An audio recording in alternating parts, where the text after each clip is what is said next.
Welcome back to another Angry Coach Marathon. And this time, for the very first time, may I introduce you to Age of Empires 4! Yes! The newest mobile game with Age of Empires in the brand name, so all you boomers will buy it, is out. And it is the #1 AAA RTS of the 2020s. You might be like, what about? Exactly. So, watch these intoxicated nerds stumble their way through Age of Empires 4. But since Age of Empires 4, all the replays are stored in the cloud, just stumbling through the process of opening them will be the most exciting part as we make our way into the game, a meta which has yet to develop, and a development team which has as well. Age of Empires 4, it is the new thing. And it is something we are doing because people will give me money. So, with that said, welcome to the first and maybe the last Age of Empires 4 Angry Coach Marathon. So, like and subscribe.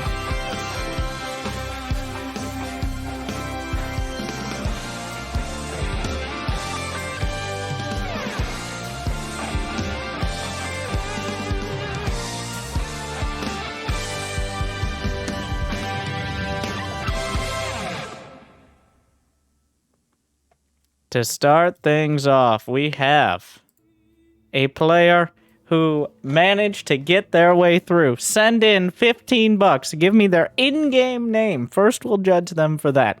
Flame Demon Zero has not yet played enough games to be ranked. You might be like, Winter, is there ranked in this game? No, of course not. There is no ranked in this game. The leaderboard, on the other hand, does not show him on it. For reference, on my most accomplished businessman account, Trader Joe, I am currently ranked about 1,000 of 55,000 players. My ELO is 1390. Pro gamers, who you might recognize most of them as they are all essentially StarCraft 2 players, Lennox ranked 12. Remember Lennox? Lennox Beck, the Lenoctopus. Anyways, for reference, about 17, 18, 1900 ELO on the totally not ranked ladder. Lennox, one of my favorite players of all time, starting in Wings of Liberty. But he's not here. He did not send in for Angry Coach, just to be clear. Neither did anyone else on this list. In fact, literally, potentially, anyone else on this list, because you must play 10 games in order to have a rank. Anyways, Flame Demon Zero has sent in a match. His first defeat in multiplayer, which he's played 3 games. Yeah, 3 games of multiplayer. So, a crushing defeat against the French. He picks Holy Roman Empire, which is a bold choice. Jimmy, can we consult the diagram? Because right now, in Age of Empires 4, there are 4 exciting civilizations, and also others. You have the Mongols, the French, the Rus, the English, the top picks. The Chinese also sneak their way into matches, despite not really having the strength in the feudal age. They can sometimes muddle through. And then there are also 3 other civilizations. One of them is the Holy Roman Empire, which Flame Demon is gracing us with. Up against the French on Confluence, one of the 6 or 7 terrible maps that are almost entirely dependent on water. Some of the basics in AoE 4 we're going to be looking for are you AFK to start the match? What is your build? Prelate first. Prelate first. That holy dude spitting holy bars who does nothing but inspire other people to work faster? Prelate first. This is not Prelate first.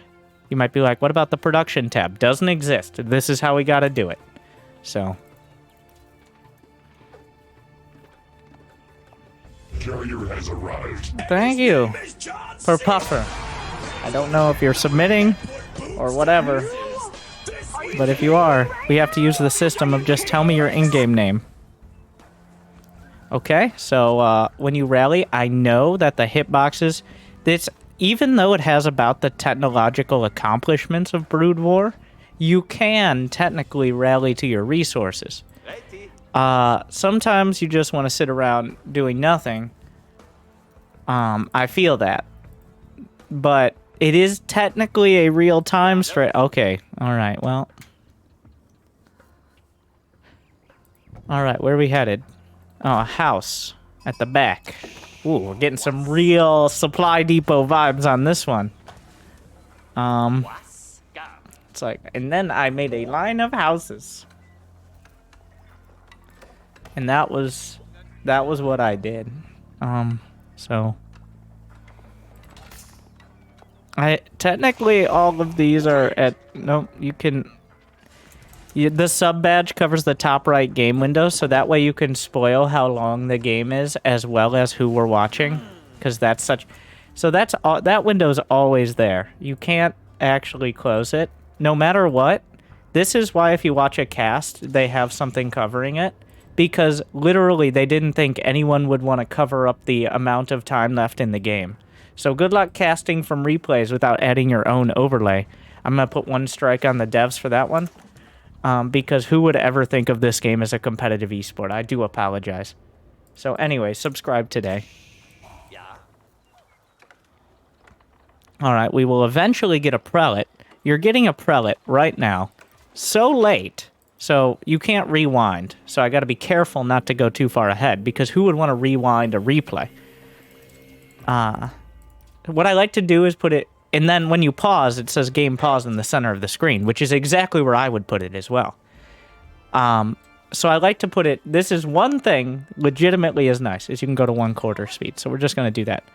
So you're spending 100 gold on a prelate that isn't going to come out for a minute and a half. That is 100 gold that could be used to get to the feudal age. Getting to the, you should be starting the feudal age. 5 minutes is the wild outside. Most high-level players start feudal well before 4 minutes, sometimes before 3. Technically, Holy Roman Empire can get the quickest feudal age in the game, because with the inspiration of the prelate, as long as it doesn't get bumped on the shoulder the wrong way, with the inspiration of the prelate, your villagers work faster and carry more than any other civilization, which is very important, because they're obviously going to have to carry you. Having a prelate in the production queue after 3 more villagers is doing nothing but making it take even longer to get to the feudal age.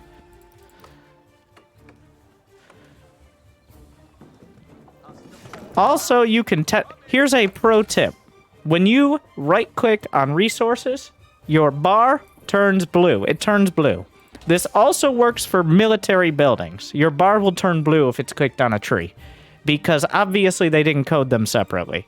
But it is semi-useful for your town center to tell if you actually clicked on the sheep or if I'm fucking Frederick's head over here. No, I'm just kidding. You can't actually rally to units because that technology doesn't exist.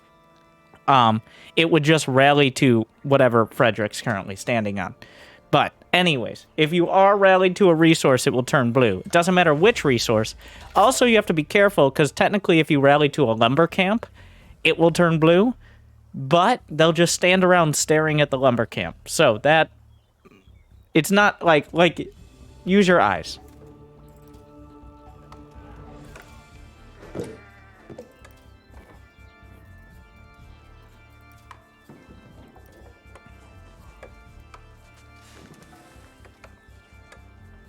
Yeah, I see you, Per Puffer. You're up next. I just want to give a preview to the people. I'm gonna, okay. How do I spell it? Because this is already a disaster. Like right now, these are like Silver League mistakes, and I don't expect like Per Puffer's coming up next as a solid platinum leaguer. I'm excited. Rank 8,000, 1,100 ELO, 85 games. I'm excited for that. He's a solid like plat/diamond, but Flame Demon is a silver player right now. That's my impression. There are no leagues, there is no rank, but he's a silver player. Because I said so.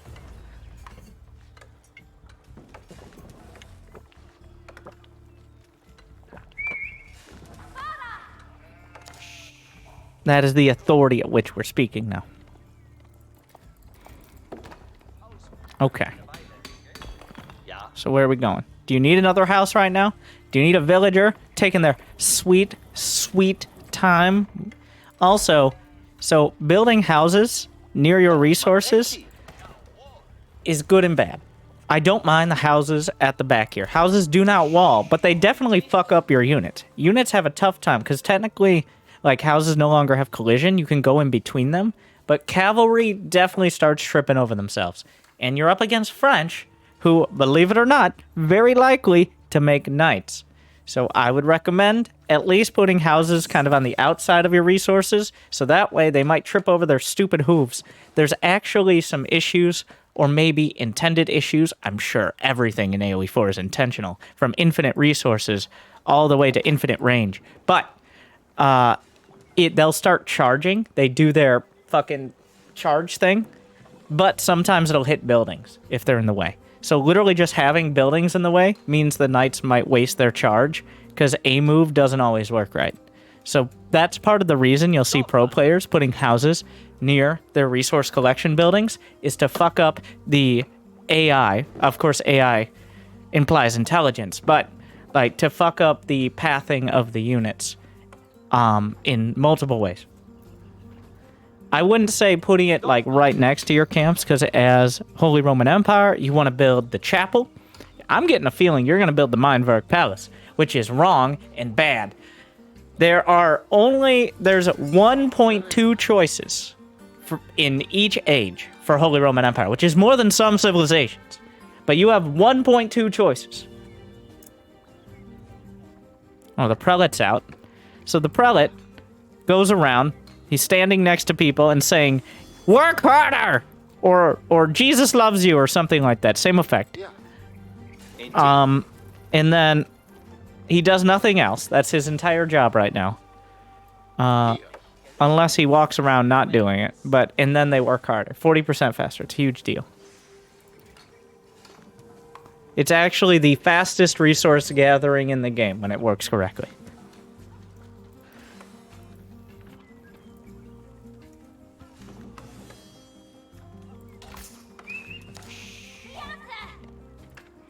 Alright. Scout, you see the School of Cavalry begins? Because French have one choice for landmark. So you don't really need to scout. Just the timing is the only real relevant part. Yeah, so rally to your resources. This is actually a style I used for a while, was just making units idle and kind of playing it like Brood War. So that way I would at least know where my... So, I get it. Village, everything takes 20 seconds. Everything on the town center takes 20 seconds, because otherwise you'd have to do any more coding. So each 3 things on the town center takes 1 minute. You've got almost the amount of time you played in the game. This isn't necessarily a terrible thing. What this should tell you is you have too many on food. You generally only need 6 or 7 on food as the Holy Roman Empire, at least to start, and you can invest in other resources and building your feudal landmark. Because they're so inspired by the prelate, mostly. This is Confluence. The noob is... I do enjoy the name. Danube is a completely different map now. They just changed the map. It's effectively a different map. I don't even know why they still call it the same thing. It looks completely different. It has like a horseshoe shape now.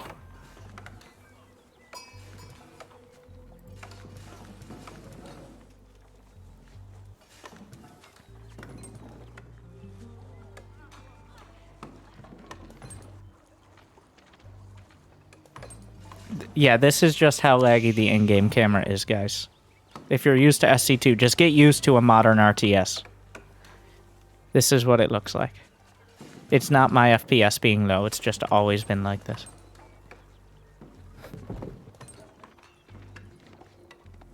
It's not Danube like the river. Now that you say it, you're probably right, but also, shut up. So, generally, your opponent, in any sort of competitive match, if your opponent is feudal, especially is French or English, and you haven't started your landmark, you should die. I assume that doesn't happen, mostly because I can see this game is 39 minutes.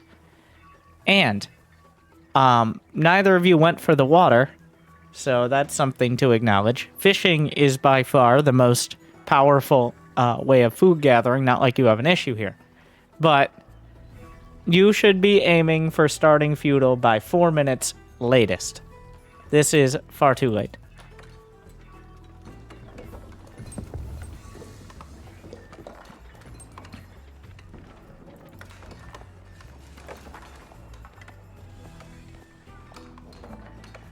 Okay, so when you hear that noise, this is one of my this is an actually legitimately good thing. When you hear the bum bum bum noise, that means you have enough resources to age up.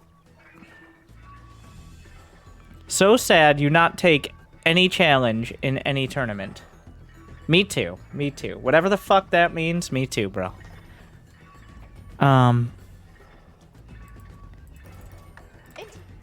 You need to be... Aging up is the most important thing you can do.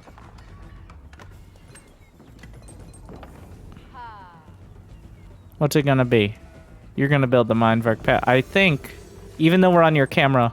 So, why is the Mindverk Palace worse than the chapel? Alright, so, this acts like... Let me get some fucking math for you stupid nerds who care about that shit. Just generally... So let's first talk about what the chapel is. The Aachen Chapel inspires one dude, one prelate pops in there, and he starts just screaming from the rooftops like, "Oh my god, oh, worketh hard, plebeians, and you will be rewarded. And also bring me more mead," like, and shit like that. He does that, and it is essentially the most consistent way to guarantee you get that 40% resource gathering bonus. 40%, a villager on average, well, I'm gonna bring the math into this shit now. So, for example, gold gathering. Per second, your average civilization with no upgrades is 0.6 to 0.7 gold per second. The Holy Roman Empire with the prelate is 1. That means that a basic with no upgrades besides inspiration, they gather over 60 per minute as opposed to 40 per minute. So that is a massive boost. The Mindverk Palace, on the other hand, replaces a blacksmith, which is 150 wood, and it's 25% off upgrades.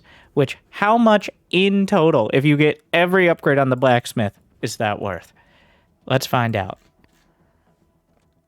I don't know if this is the one with it. I think the, let me find the other sheet here. That has the actual number. It is a unimpressive amount of resources when you consider it. The Mindverk Palace can be good for doing some sort of all-in timing, but you are incredibly committed to it if you do so. There's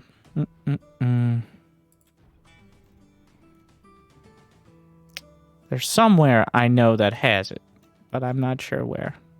Somebody did the math. 25% off all the upgrades is not a tiny amount once you get through to Imperial, but the economic boost of the chapel cannot be understated.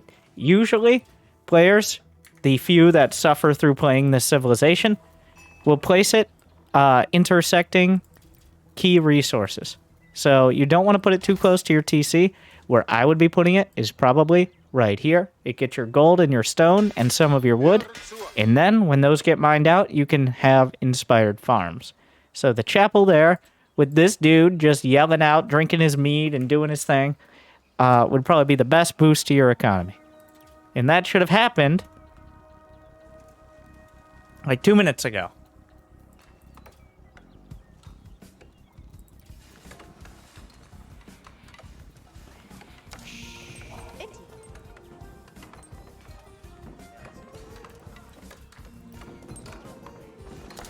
This isn't bad prelate placement, by the way.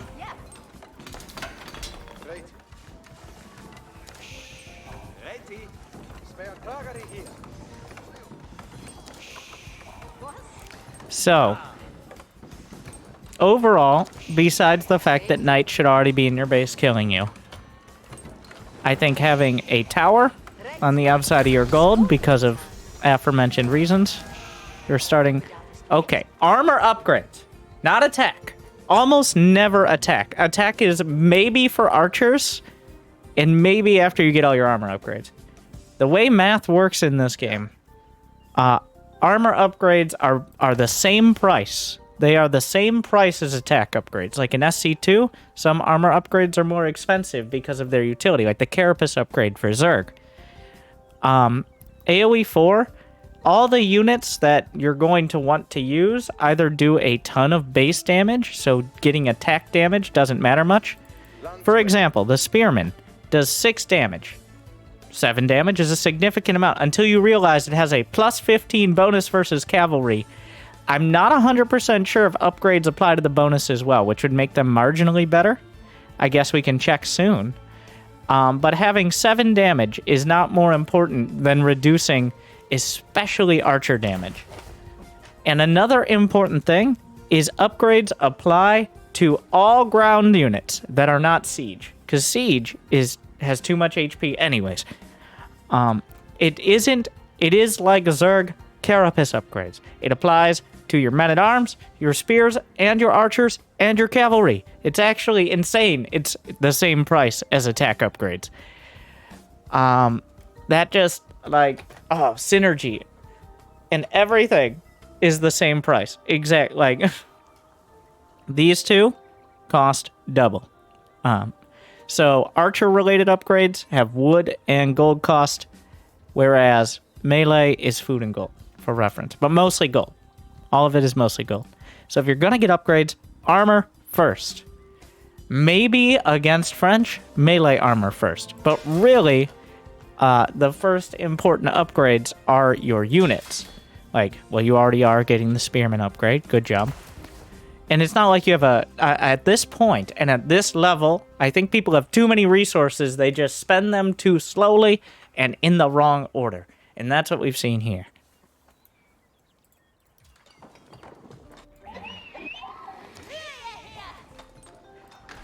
You did just wall it.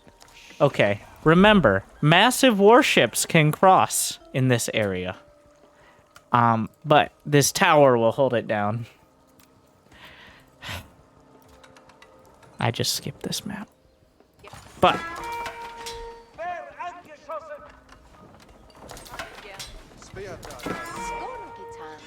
I don't mind the tower. The tower's fine, but you gotta give both sides. Oh yeah, the Spearmen, so with the last patch, Spearmen will automatically brace. They have an ability that used to be when you hold position, which had obviously weaknesses called brace, which means that they will automatically brace their spears against charging knights. And this, instead of taking damage from their charge, the knights take damage and get stunned for a second. So it's actually very effective, except if you are the Holy Roman Empire or Delhi, because fuck you, that's why. May I refer to the tier list once again, because it is bugged. Or HRE and Abbasid. Yeah, Delhi just got deleted from the game. That's different.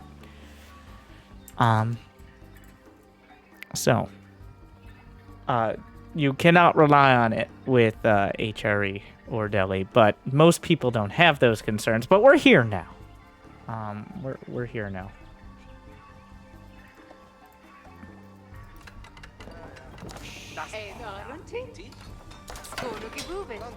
I think a general rule for a general game plan for Holy Roman Empire.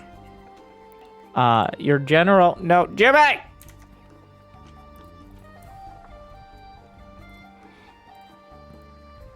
Your general rule. We'll write it down here. Sound it out.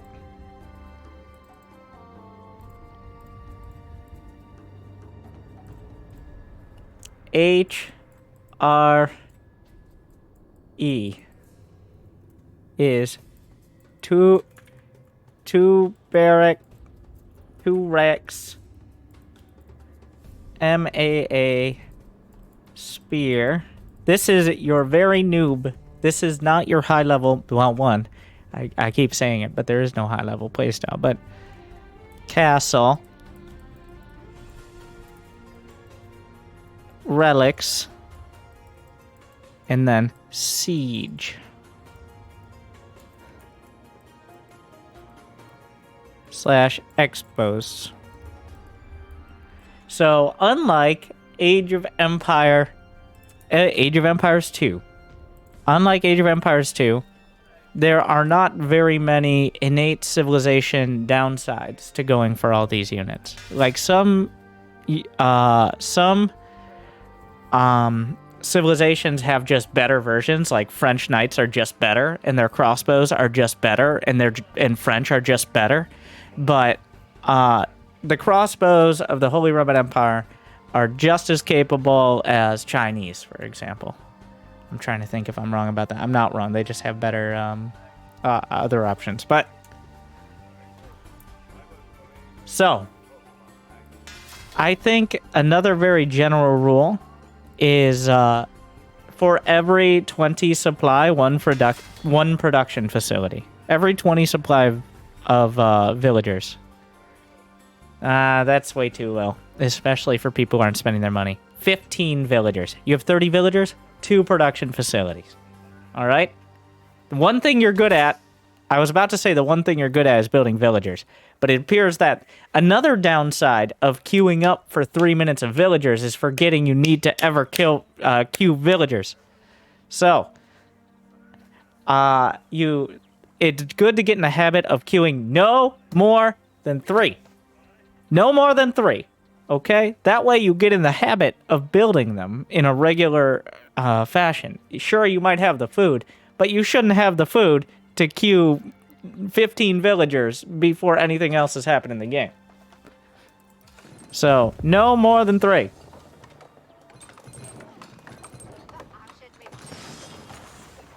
Do not delete your buildings just because you're out of resources. 1, why? 2, stop it. 3, how do you know that key exists? 4, you can have more than 1 mill, okay? Like, sometimes you want to delete buildings to, like, clear space for something. But that was a mill. You just cleared open space. That was, like, of all the things to delete. Yeah, I mean, it is kind of hard to grow things when it's snowy out, I guess. But, like... but not the point. What the fuck? I do appreciate how obviously this is this is RTS classic. Like, my base needs to look nice. That's why all the houses go at the edge. It's like, oh my god, I didn't Oh, you do have production facilities. They were just over here, like, in the suburbs. Like...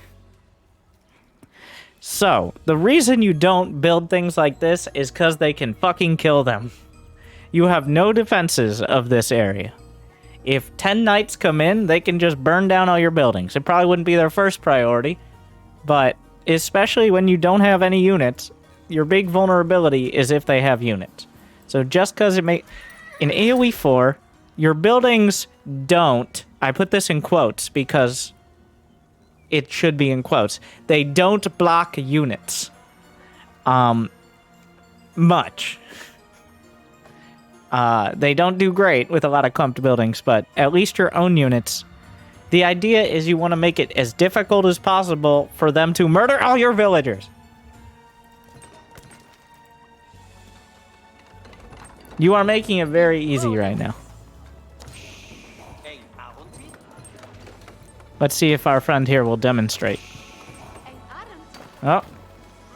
Maybe not. Wheelbarrow? Fine. Decent tech. Well, looks like he had way more fucking die.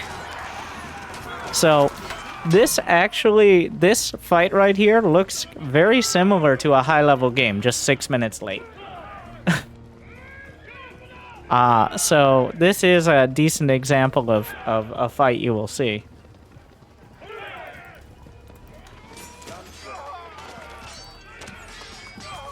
At some stage. So archers do a bunch of bonus damage to light melee infantry, which are spearmen, and also Landskinecks for some reason.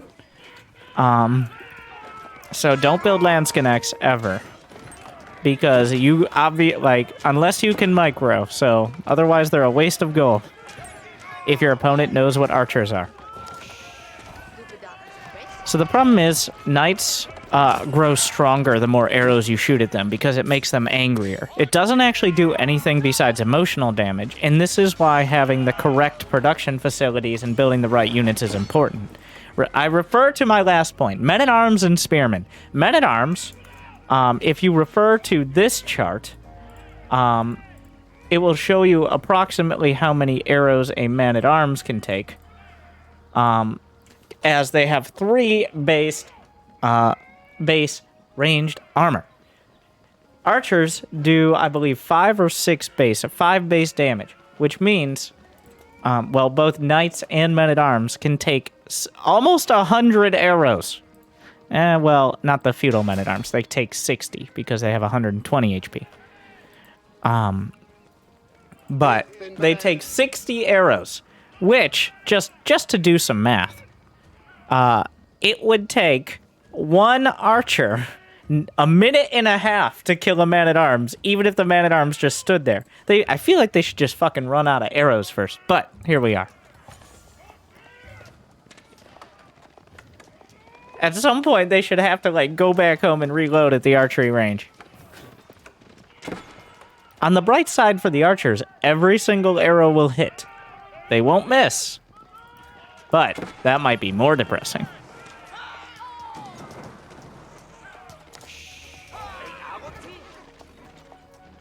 Why don't Marines run out of bullets? Because it's the 26th century. Why does Halo Man run out of bullets? Chilling for 5 months. With all the Halo code, like, why have they not invented a gun that can just make its own bullets from nanites or some shit? Why are there only 36 rounds in my battle rifle? What the fuck? Anyways.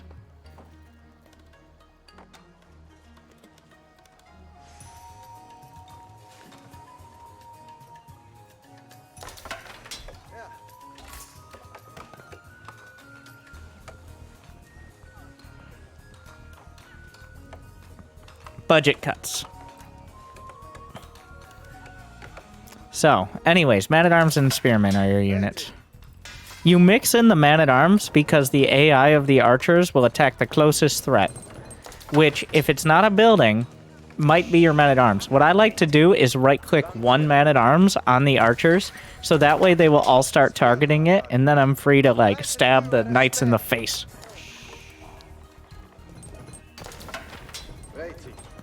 Alright, so what are we mining?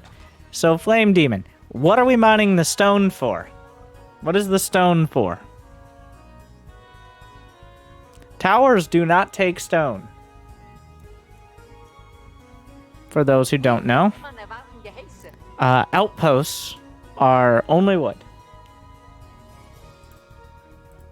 Thank you, Artosis Appreciator. Fuck this game, man.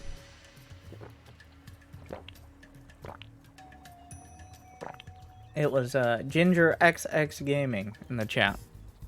Oh, I guess you can technically make stone walls. Walls later on, and I'm saying I never make any man-at-arms this game, much to my shame. You go Holy Roman Empire, and you don't make any men-at-arms. You're like, not only am I gonna play arguably the worst Civ, arguably, but I'm also going to not make their best unit. So, we're learning so much. At this point, if I was actually looking to teach you instead of putting on an entertainment program, I would say, I'm going to turn this off, and I want you to get to castle with 50 villagers by the 10-minute mark, which is totally plausible, while having 2 barracks and pumping out men-at-arms and spearmen. What that means is having the chapel in this location, having about 16 or so on food, whatever means that is, whether it's berries or just building farms, having about 10 on wood, and the rest on whatever you can fill in. But at least 16 on food should give you enough for all of that. 10 on wood in order to be able to continue adding production, and at least 10 on gold. That way you can afford additional prelates for, well, 1, going to pick up relics, upgrades in general, and then you can buy things. Sir, this is silver. That's what I'm saying. These are very basic things. Starting feudal by 4 minutes, starting castle by 10. Those are the benchmarks. Imperial is much more of a question mark. But as Holy Roman Empire, your only defense, once again, just get castle, bro. Your units, like men-at-arms, are okay. That is your big advantage in feudal. But other civs have better units, and your big advantage is getting to the castle age and getting the cathedral. The cathedral generates 300 gold per minute as opposed to 100 from relics. So if you get 3 relics in that cathedral, you have as much as other civilizations with like 15 mining gold rather. At that point, you really don't even need to mine gold anymore. And that's your big advantage. You can transfer all those over to getting to farms, to wood, even to stone to make keeps. But your goal is to get this thing while surviving the feudal age with the men-at-arms and the spearmen. So that way you can get free Jesus money.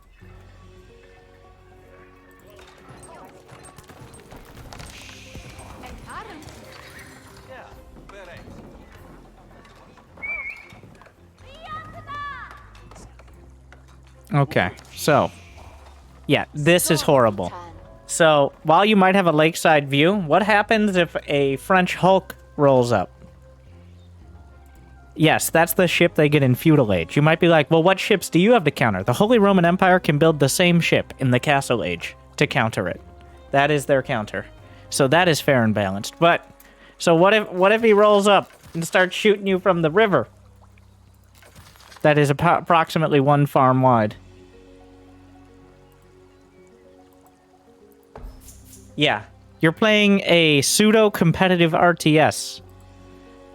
You are not playing City Skylines, Medieval. I know the campaign may have trained you poorly. Also, you can use the right-clicking trick. Someone did it better than me on the AoE4 subreddit, so I will link their video to show you rather than just telling you what it is, because they actually do quite a good job of explaining it in like 20 seconds or less. So, here you go. Select farm. Cursor over mill. Hold shift. Click, click, click, click, click. And then, okay, wait. There's a better way to do it. The shift click doesn't do it as well as if you right click on the mill.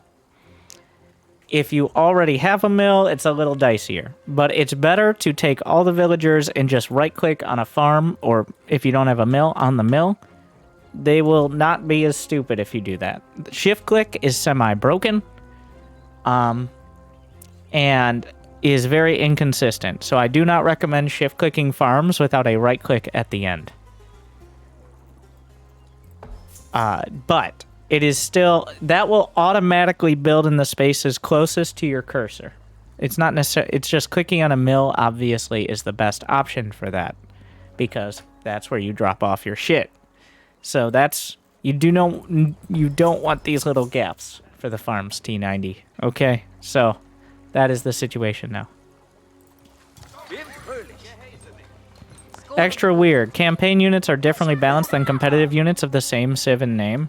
I mean, I'm pretty sure every single RTS has that. Like a Marine in the StarCraft campaign.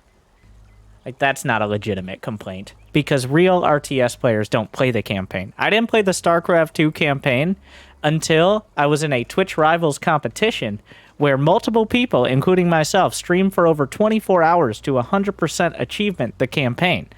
I won $5,000 for being second after a 32-hour stream on the final sprint. And then, after this event, where they said, StarCraft players, go play the campaign and get 100%. And then they had a bunch of rules for, in 2 weeks, if you don't finish, how we're going to score people. They gave StarCraft players, they said, whoever gets 100% first gets First was $10,000. I believe Destiny didn't sleep for 40 hours, so he beat me by about 5 or 6 hours. So I regret sleeping at any point. So what happened? This is one of the first Twitch Rivals events. They gave StarCraft players, they said 100%. Whoever gets there first. So this happened. You know what happened for the next Twitch Rivals event, which wasn't StarCraft? 8-hour limits. You see, if you're wondering why I still play fucking AoE 4, why I still suffer through all of this, I hope that story described to you the mindset of a StarCraft player.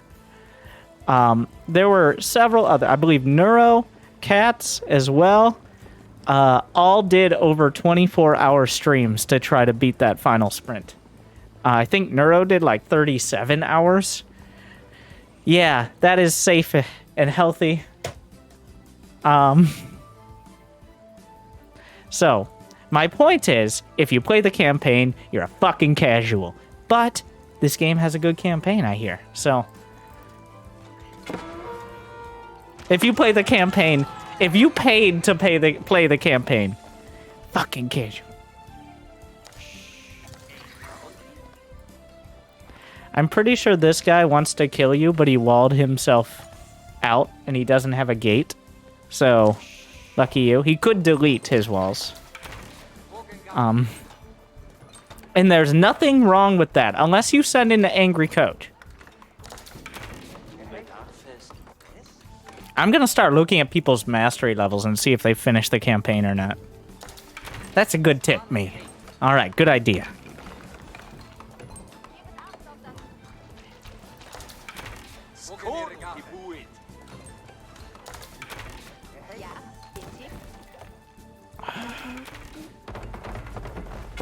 The fact you're making stone walls before castle, I just want to say, oh no.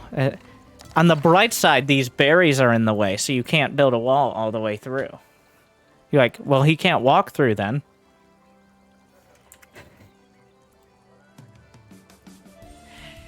Yes. This design brought to you by the people who have the patrol command on the roadmap as a massive bullet point next year.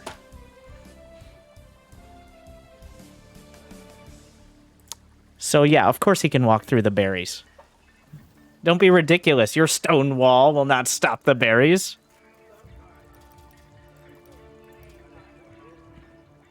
I mean, credit to them for releasing a roadmap. I do appreciate that. But also, yikes. Yes, your dock will delete whatever fish it's under. You have to be careful about that. But you cannot delete the berries. In fact, they patched out accidentally...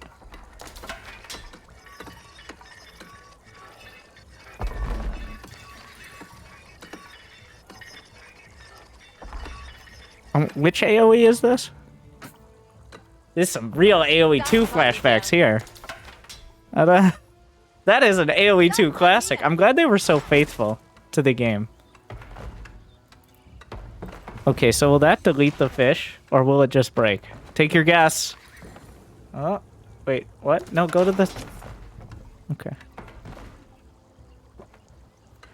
Oh yeah, they can go on top of the walls though. Remember the trailer? Oh, and it deleted the fish. Okay, so the wall will delete the fish, but not the berries. Which one do you think is more complicated architecture? Taking down some berry bushes or building underwater?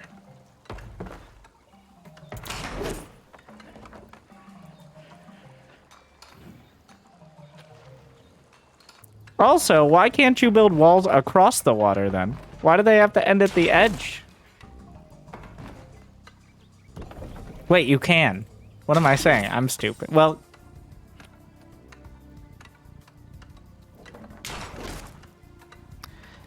don't worry. Eventually. Why can't we just build the wall? The walls are obviously taller. Why can't we build them over the gate? That's called a siege tower, and it doesn't work. I mean, it does, but also... oh. Okay. Commendation! I award an official commendation to Flame Demon. This is a very nice scout placement. Good job. It's in... so let me show you why. Because in the stealth forests, if you don't have a scout, you can't see shit. You have zero vision, even when your units are in it. Only scouts and outposts and other things like any vision creating thing does. But this is like having an observer in SC2. This is, I don't know if it's accidental, but that's a perfect scout placement right there.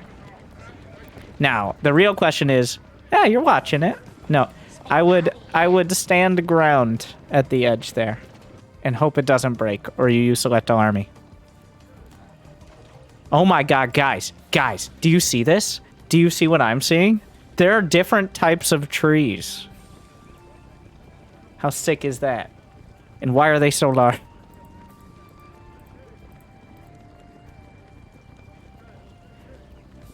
Wow, the trees are more distinguishable than the unit icons. How crazy is that? So here are the units. Here are the trees.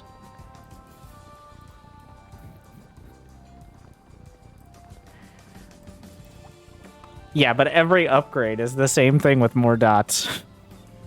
There should be tree tiers. There should be some trees in here that are worth like 1,000.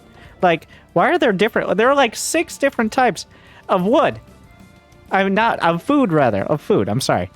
Like, you got berries, you got farms, you got sheep, you got deer, you got boars, you got 4 different flavors of fish, but you only have 1 wood. Why are there not different tree rates? Okay, like, what's up with that? Why can't we have different trees have different rates? So we're going this fucking far with shit. I gotta.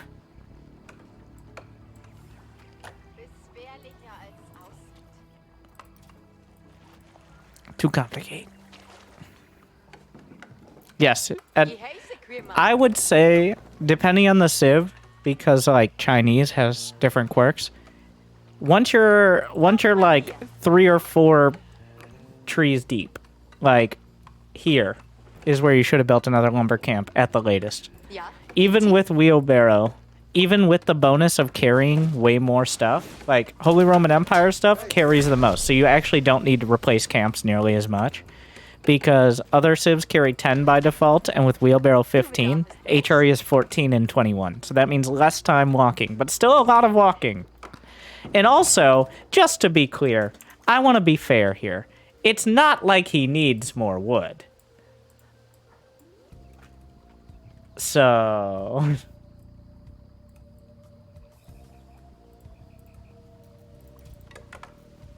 for all cases, 3 tiles is worth it.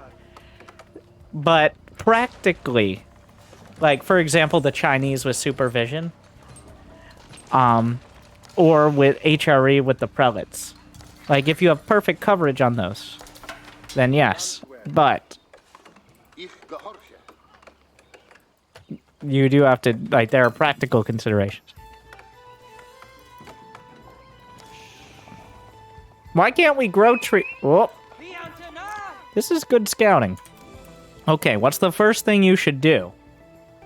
I don't know. You use control. This is a legitimate question. Do you use control groups and they just don't show up? Because I'm not seeing any control groups. They usually show up on the left side, but that doesn't mean you don't use them. It might just be one of the many things that don't show up on the spectator tab. Yes, but for buildings. Smart. I was just going to recommend that, but for the class. So for those who don't know, if you use the select all military buildings key, you should unbind that and also slap yourself in the face. So, why? The select all military buildings key, it fills in this menu based on the order in which you built the buildings. And that includes docks. So, when you use it, for example, and it will just cover up any other units. Notice how on the stable and on the archery range, you have units you could build if you tab through. It's just very inconsistent when you tab through. It essentially is a barracks with extra steps now, because you have to start and then tab to go through. So I do recommend reverting to like Wings of Liberty production keys. I put barracks on 5, archery range on 6, stables on 7, and then specialty on 8. That usually means docks early on and then siege workshops later on. That's usually where I end up. On 9, which I have bound to F2, I put my market, but it's on F2, actually. And then on F3, I have, or 0, I have my civilization-specific building, usually. If not, I usually put like a monastery on it. But civilization-specific means like the Golden Gate. It means like the Council Hall. It means, it could mean the Mindwerk Palace, stuff like that. So, 1, I usually put my scouts on 2, my army on 1, my villagers to repair my siege engines on 3, my town centers on 4, my barracks on 5, my archery ranges on 6, my stables on 7, my siege workshops on 8, on 9/F2 is my market, and on 0 is civilization specific or monastery. And this game is very accessible to new players.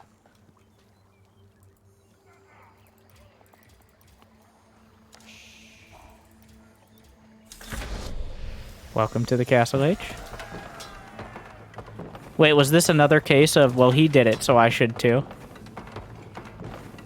So you might be like, well, how is it different? In Age of Empires 2 Definitive Edition, you have the ability to hotkey things like select all archery ranges.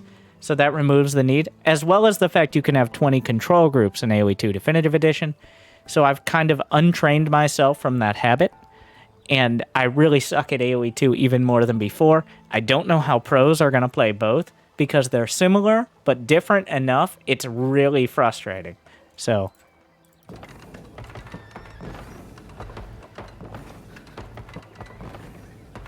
I think you need to play like 15 games of each one to kind of retrain your fingers. It's easier to just select all and tab between. Thank you for chiming in after not listening at all. Good job on that. Yeah, if you have unlimited time and your opponent isn't attacking you and you have no other concerns, eventually you can tab through to the correct building.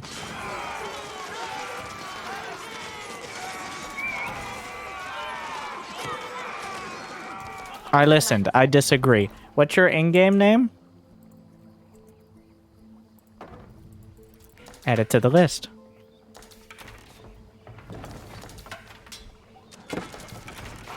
DS Die Stooge. All right.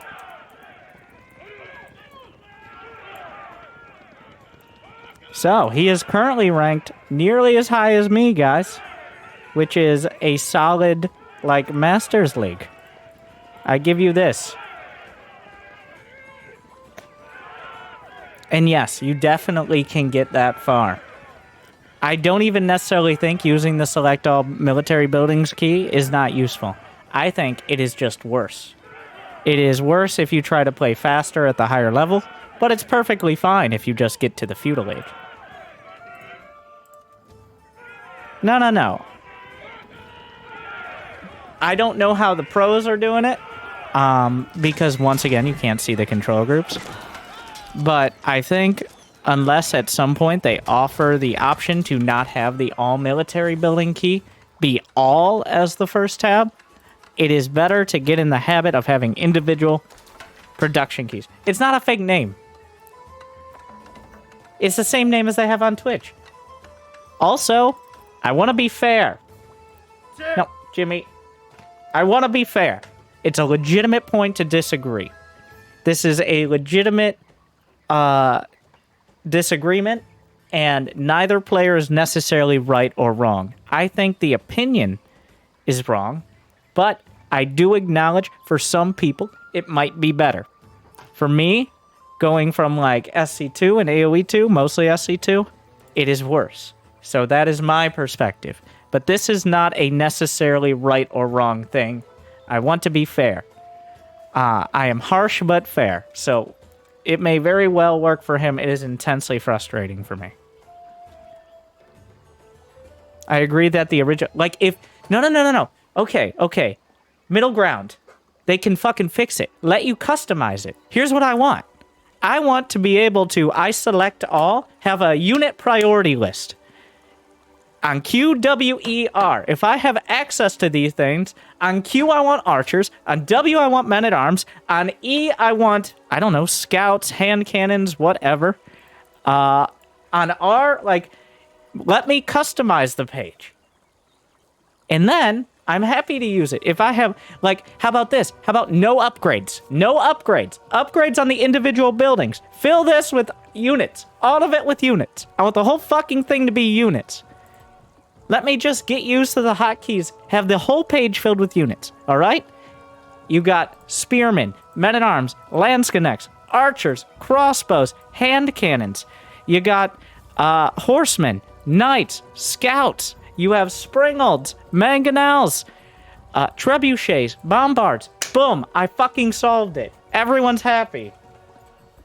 And then if you want upgrades, you go to the individual building. You fucking tab through. It's not that hard. But no, that technology.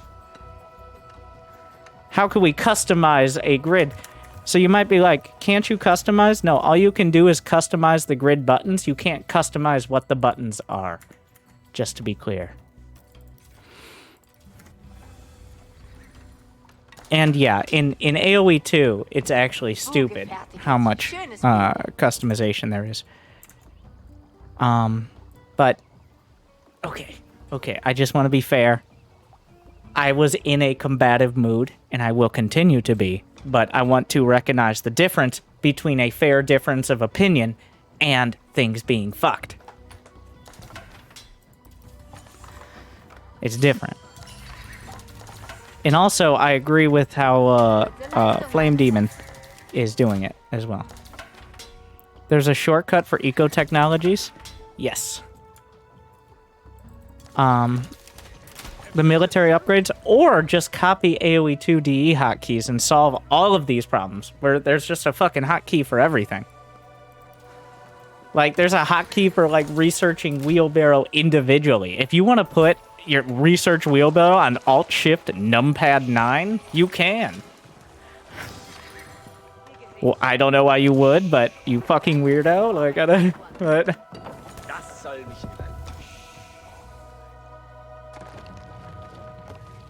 Okay, so the late game, I'm gonna assume... Well, the Springalds... Everyone complains about Springalds, but Springalds only truly matter at the higher levels. Like, Springalds are not the scourge of the low levels. Playing No Rush 30 minutes is the scourge of the low levels, and then pretending Springalds are a good excuse.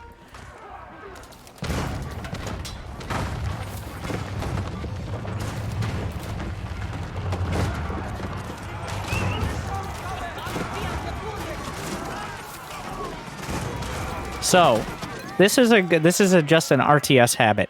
Right before you fight, hit your production hotkeys and hold down some buttons, okay? This is not nearly enough production, not nearly enough villagers, but it's not like you're hurting for money. You gotta hold down the production keys. I usually try to tell right as the fight is gonna start. Victor information just it's $10 we're doing, but name I need to be speeding through these quicker, but this is a good example, and this is a first example for me. Sucks. Plaza help. Yeah, another benefit, another hidden buff to English is that the council hall replaces archery ranges. So that way, archers are on Q and men-at-arms are on W. That's a very good point, actually. It's super convenient. And that is why everybody just does a fucking men-at-arms, spearman, archer, ram rush, because all the buttons are already there. What's the cure for bad micro? No, that's cure. And also, more macro.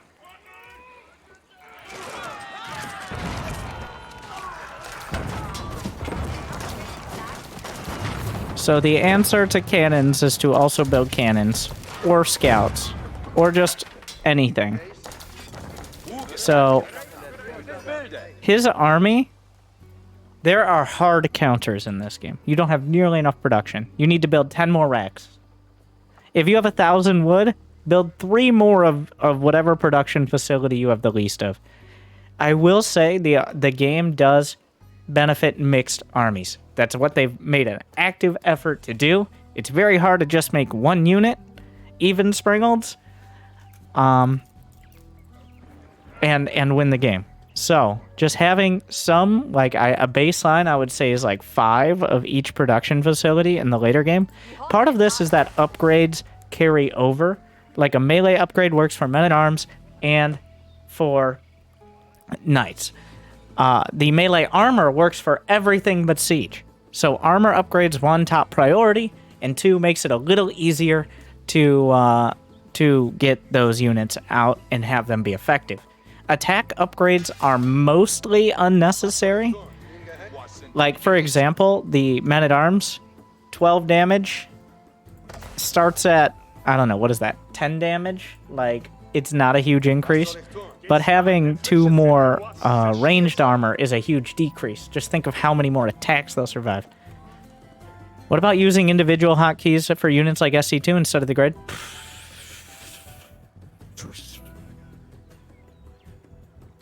Maybe if you guys buy enough battle passes, they'll continue to develop.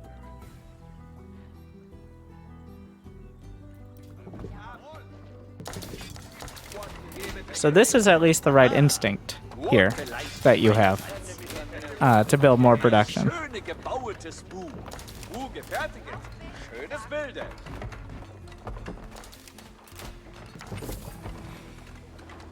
Like, the fact that you figured out that that was the problem is good, though it's obviously way too late. So the Elsbach Palace is the second best landmark, but I do think it's a bit more of a debate, because occasionally you'll have enough villagers. The Palace of Swabia produces villagers 75% faster.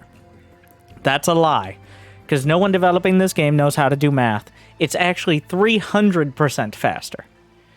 It cuts the speed by 75% is what it does. It makes villagers build in 6 seconds, which is 3 times as fast. So it's better than having 3 town centers producing villagers. It is insanely good. There's a reason why many players that do suffer through Holy Roman Empire will try to rush Imperial. So, that is why. Is because it is essentially because you can kind of have a mediocre economy, get to Imperial, fill in all your villagers, and then spam units. Yeah, whenever anything says plus or multiplied or anything, just assume it's wrong and make up a number, and you're probably about as close to accurate. No. Oh, good. Thank you, Now I have your 48 months. attention. Orcune is chilling for 48 months.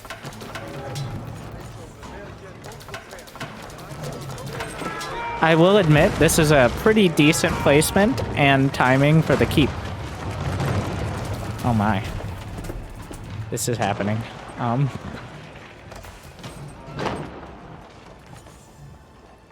Trebuchets. Oh my. Oh, they're over here. Yeah, trebuchets are the other 2 trebs. So buildings don't block units is what we're looking at here.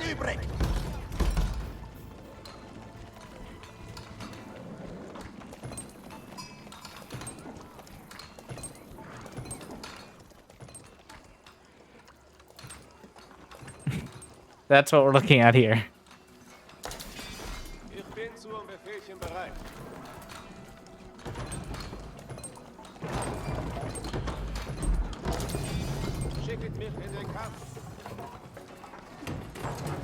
All right, let me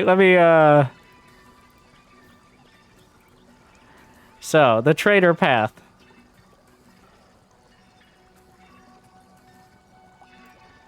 Which seems like a straight line to me.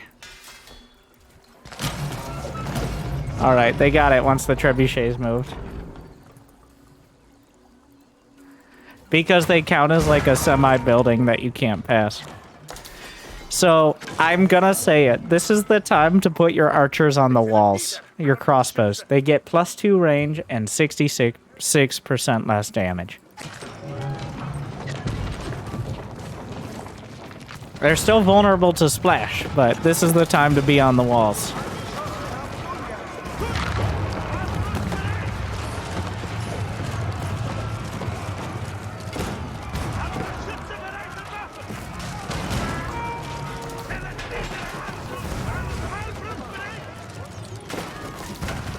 There's 1 minute left in this game, and I'm not sure why.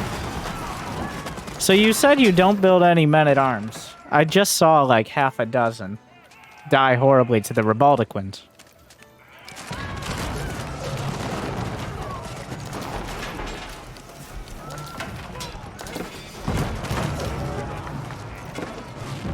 Yeah, I guess it's pretty over, but... If the wall dies, they just end up on the ground. Or they move to the other part of the wall. It just... Like, they teleport to the ground. They don't take damage. Oh, we don't get to watch. I gotta be careful to pause at the end. Well, alright. So, in terms of playing, like, 7 games, and, like, the instincts were good. The civilization pick, most of the instincts were good. You obviously don't have a build. Like, not a real build. You don't need to have an exact build, but you want to have at least the basics up to feudal. So 4 minutes. 4 minutes in order to get to... Jimmy. 4 minutes to get, or to start feudal. 10 minutes to start cast. Those are your baselines. And I don't think picking the wrong civ matters much until you're, like, aiming for, like, top 5,000 or something. But with all of that said, based on some context, I'm giving it a B on the hope score. What is the hope score? I'm going to make some shit up for AoE 4. I mean, I made shit up before. But the hope score for SC2 was, if you play a medium amount of games a week, how likely I am to think you're going to move up in a month. I'm going to adapt the hope score for AoE 4. The medium amount of games was 5 games a week per league. So like 5 for bronze, 10 for silver, 15 for gold. If you play 10 games a week, just in general, how likely I think you're going to move up 100 ELO. For reference, the baseline is 1,000.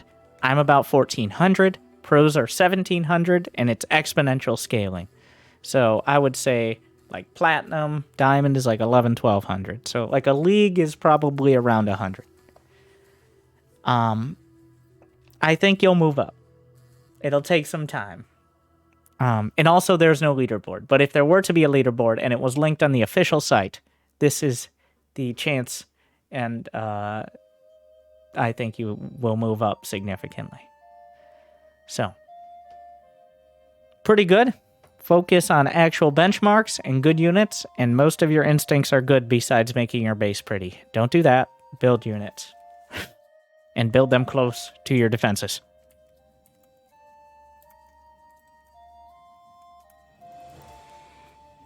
I will so I'm gonna give it an all right.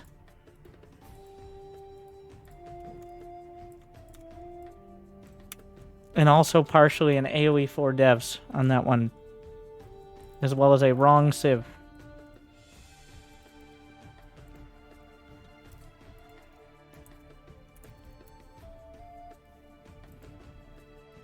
Because there were definitely some moments that were,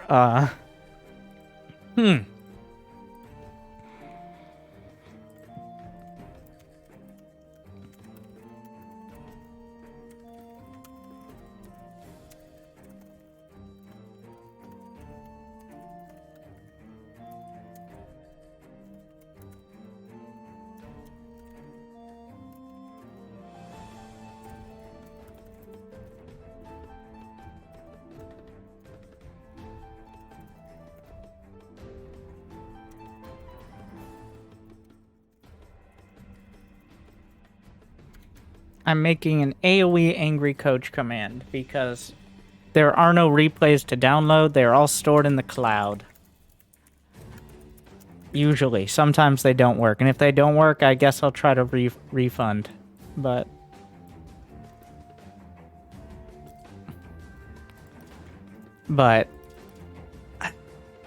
usually they work.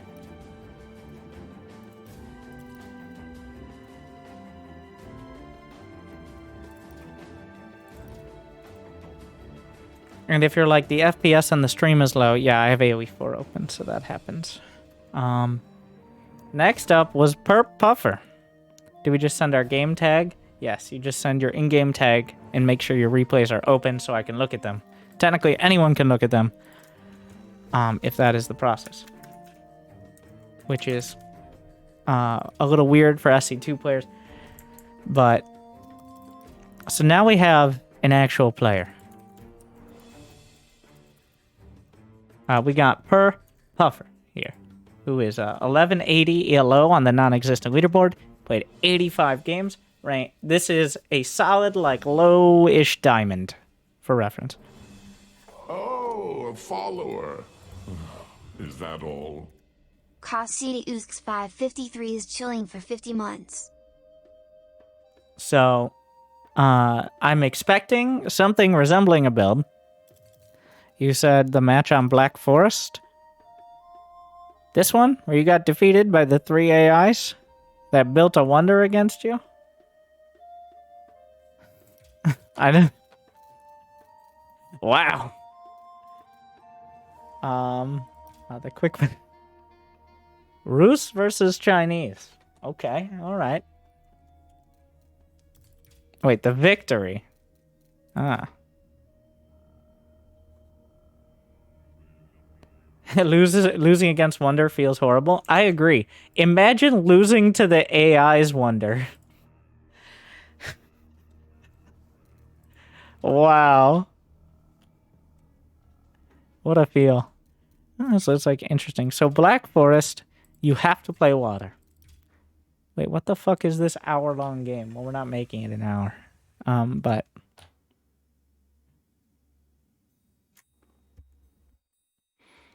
Yeah, I think 100 ELO per league is the closest we're gonna get. So, like, 1,100... Like, 1,000 is gold, 900 is silver, below 800 is bronze. Or bronze-ish. Where the fuck are you going? Okay, before we figure this out. And then 1,100 is plat, 1,200 is diamond, 1,300 is master. This is based on the percentages. Did somebody make a bell curve of this? I assume someone did somewhere. I think it is on the... I think someone has a more accurate actual bell curve. I'm just using the... what should be the SC2 rankings if they didn't screw up every other season, which is great. Feel free to speed through the slow parts. I'm not speeding through the whole game. Are team replays okay? I mean, yes, but I'll judge you. And his name is John C. And also, we're moving to $15 because AoE games are longer. I'm immediately like, oh my god, this is a bad idea. Game and I want my ding ding ding ding back. But Bob is in. Bob is in. AoE 4 done. Okay. I'm looking for a bell curve and I can't find.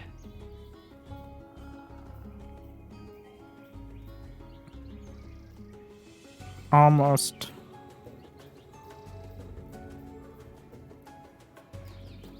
Search for... No, I'm looking pretty much for a Reddit post that someone made of the curve. Which is about the closest we'll get. I don't know how they made it or whether it was accurate, but I saw someone made one relatively recent, so...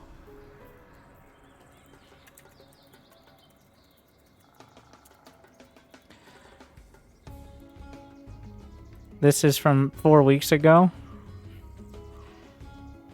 I mean, it supports my argument, so close enough, right? This is 2 weeks in. Yeah.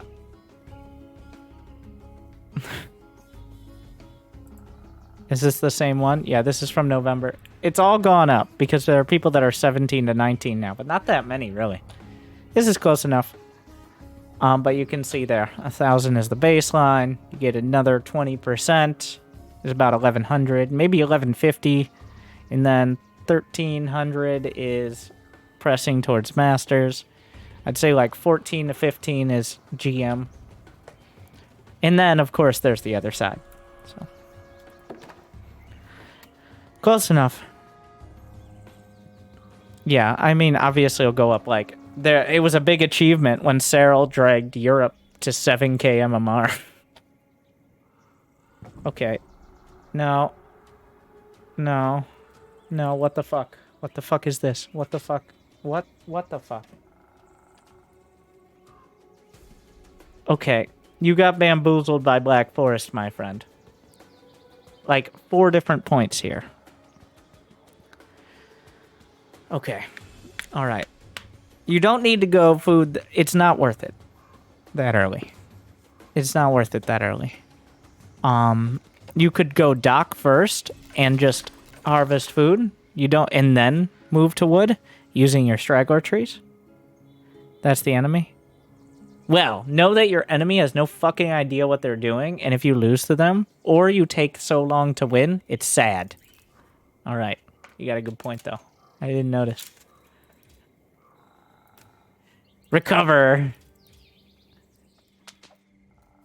Okay, this is much more reasonable, though. You're doing exactly what I said. Feel better about yourself now.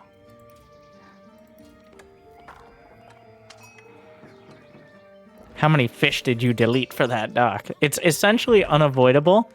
Okay, so you got to be careful when you build a dock. If it's even touching, like if part of the fish is touching the grid, they will get deleted by the creation of the dock.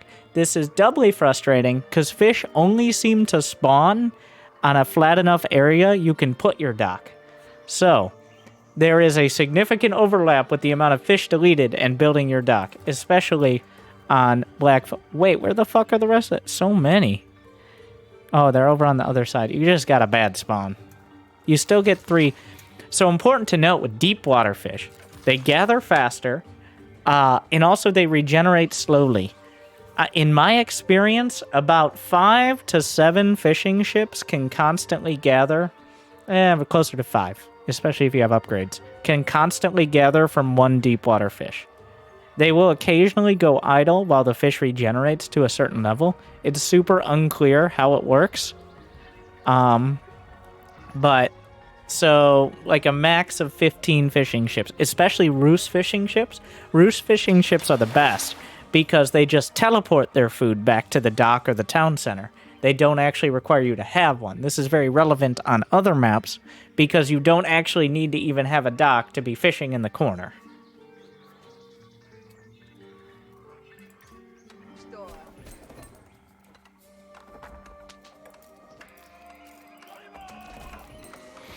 Alright, getting the gold bonus. Getting a house. Fine.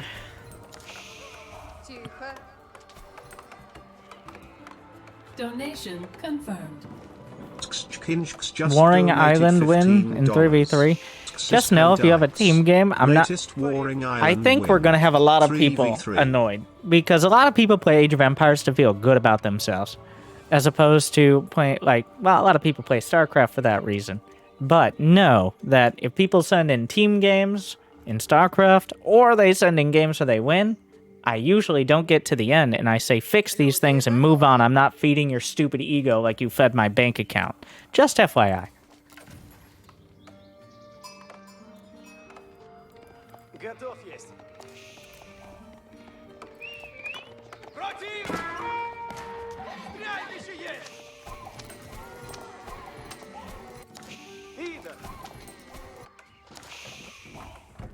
Overall,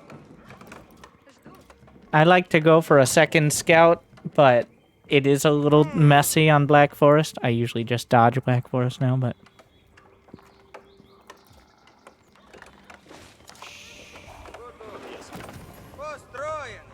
Where are you going? Okay.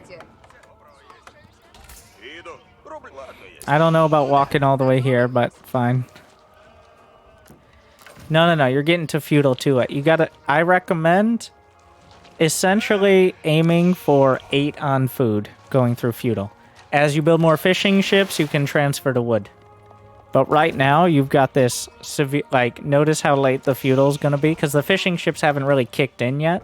They will soon. But I think around 8 is the general goal. I forgot I opened a cheese. Are you telling me that the 1 hour-long victory on Black Forest that you decided was the one I should look at has something you don't even remember to start with? I can't believe it. How crazy is that?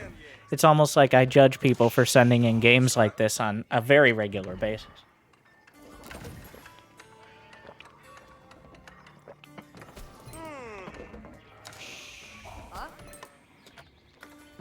Especially in Age of Empires, where Like, unlike SC2, Age of Empires, the entire game is affected by the early game. SC2, like, the game normalizes a lot, right? Because all the bases are the same, the resources are the same, the units work consistently on every map. Like, for better or worse, in SC2, things are much more consistent. So that means you could, like, skip past the 10-minute mark and still have useful commentary to give. Whereas in Age of Empires, literally in Age of Empires 4, it is the most important to have a decent opener, which includes not misclicking a lumber camp on your stone, for example. Even when you have plenty of wood and are still housed. Is that all? Like things like that. Ginger's Gaming is chilling for 3 months.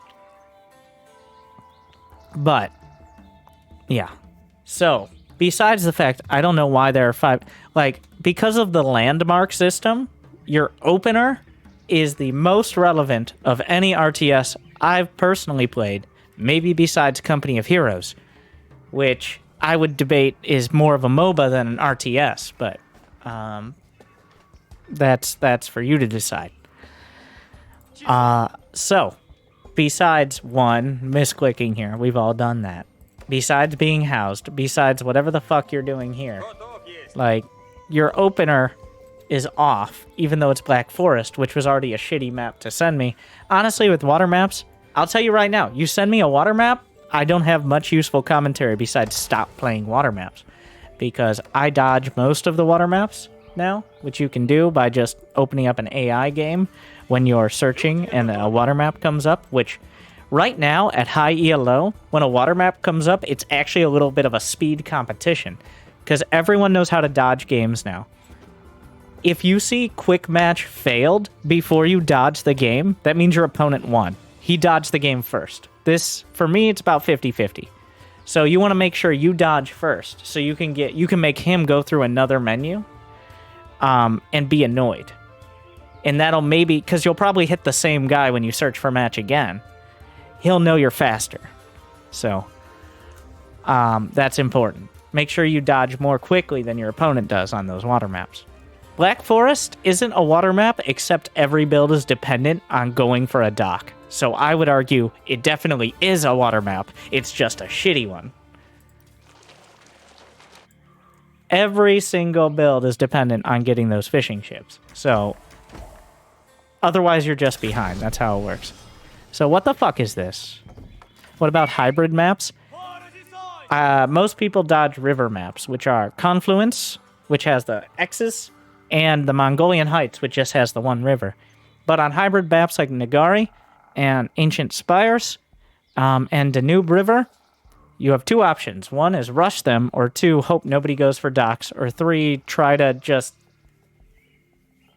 find a pond somewhere. Yeah, this is terrible. This is strike 1 for sure. Like, obviously. So...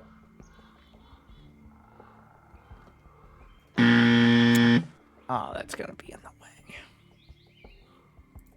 Either way. Okay, like, 1... What does this even do? I don't know why. He's obviously panicking. He has the entire map he could get wood from. You just spent 175 wood and 5 villagers.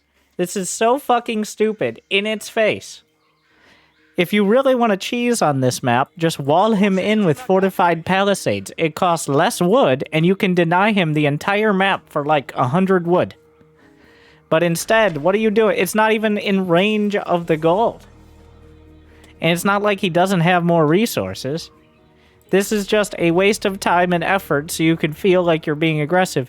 You could have built like a dozen archers if you had focused on getting feudal to actually attack with.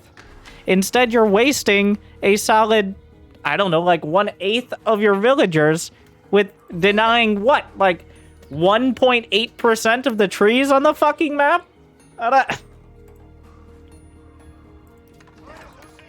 Yeah, on top of the fact this was obviously built in Vision.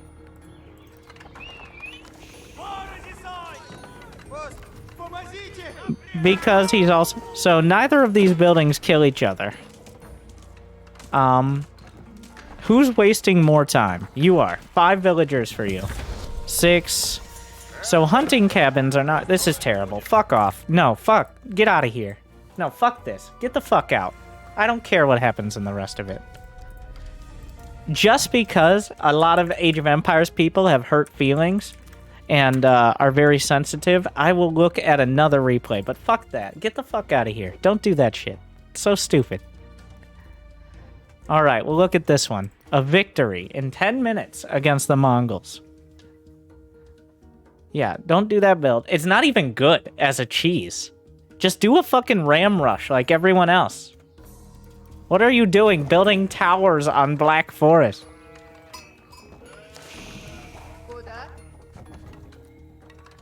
This is a better build already. Though you were using 3 vills instead of 1 to build all these things. You don't need this much wood early.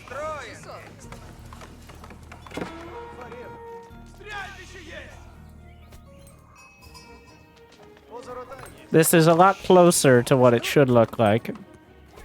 Yeah, but you need to bring sheep back, otherwise you will have no food. Are there sheep there, or are those just the skirts of the villagers? Your goal, my general goal, is to get at least 6 to 8 sheep. Usually you find them in clumps of relatively close to 3. Oh yeah, another thing is the Rus food bonus. This is not your top priority, either if you are Rus or against Rus. Your top priority is having a not terrible build order. It doesn't matter how much you get from the bounty if your feudal's 30 seconds late because you have 4 on wood early. You can easily get feudal as Rus started before 2:30. More realistically, for your average player, I would say 3 minutes. You started at 3:30. You have 8 villagers building. If you feel obligated to have more than 3 or 4, maybe 4 villagers building, you better give me a fucking reason why. Do you have a reason why there are more than 4 villagers building this? Like, what is the purpose of all of this?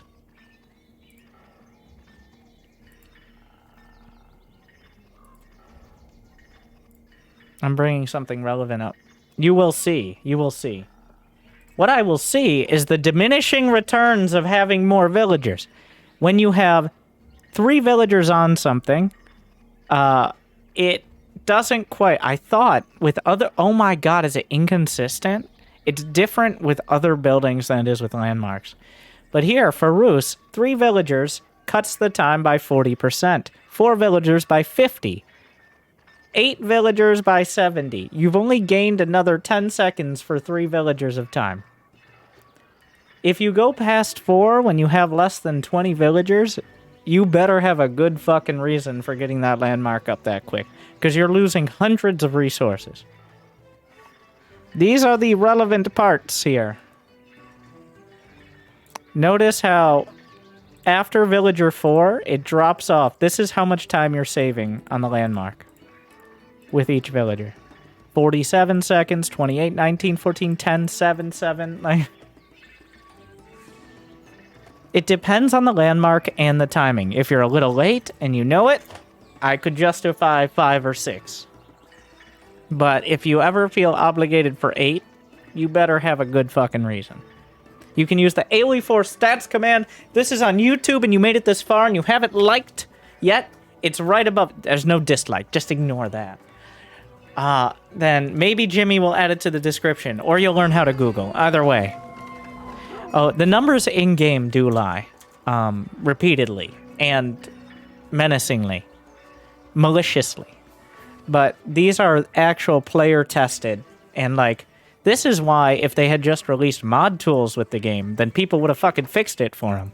People like that. Doing way more math than I ever would want to.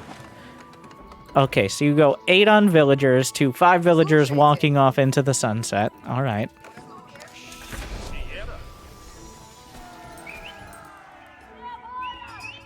Oh, you son of a bitch. You dirty Rus. Oh, no, fuck off. Fuck you. Fuck you. You haven't learned shit. You just learned how to do this better / worse. Fuck you. Alright, we're done with that. Get him out. I'm no more. Shame. Shame. Shame.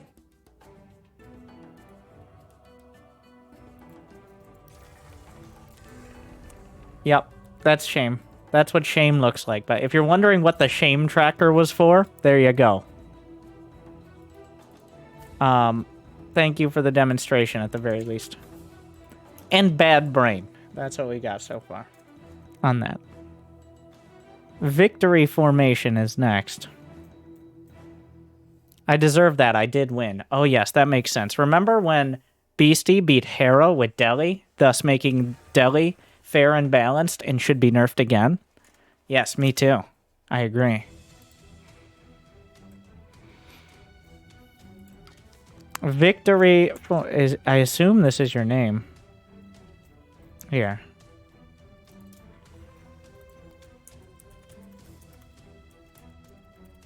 How many people are in the queue? 3.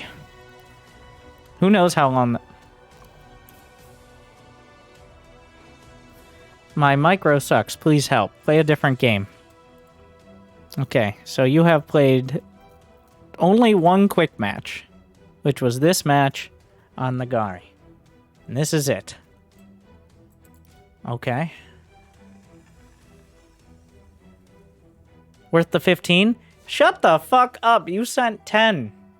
You might be like, but I paid 15. That was just Amazon ripping you off. I only get 10. So you can't even do that math.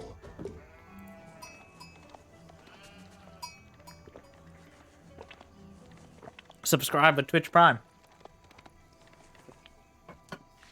Okay. This is the wrong player. Figured it out. Oh, a follower. Thank you, Saturdays. Is that all? Saturdays is chilling for 2 months. I come here for aggressive Wait, are you analysis. playing Chinese? Wait, then why do I see Tang Dynasty? Spectator interface. Just in case you want to check what the Chinese is doing.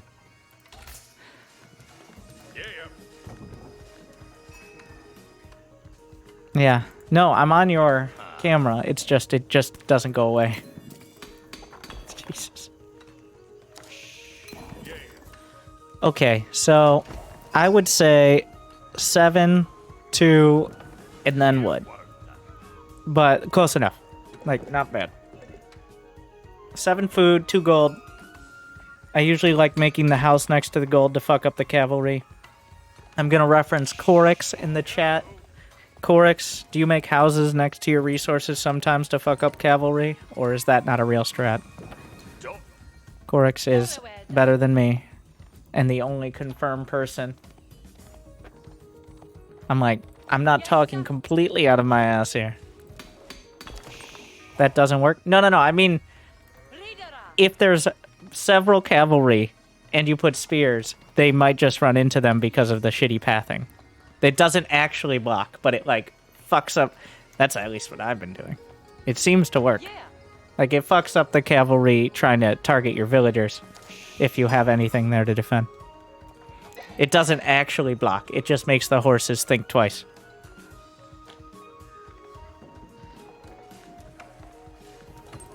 Hey, he built it by the... Just in general, it's better to build houses just around your base than it is to build them at the corner of the map, walking your villagers there. So that's already a plus from some of the ones we've seen today, at the very least.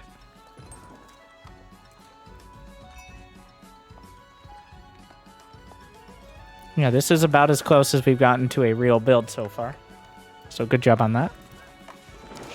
So much so I can maybe even speed it up. We'll see how long that lasts.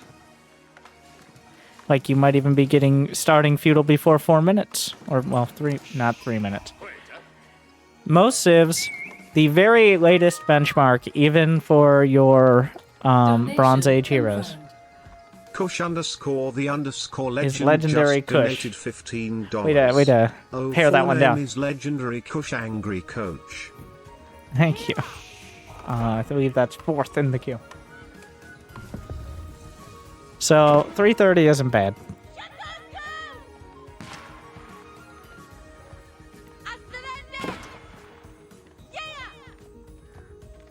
With 3 on it. Council Hall, which is the only choice. Okay. You were playing a bunch of AI, weren't you? Stop playing AI. You do it now. Go play real people. Stop. People are gonna think you're smurfing. There were like 10 games against the AI before this.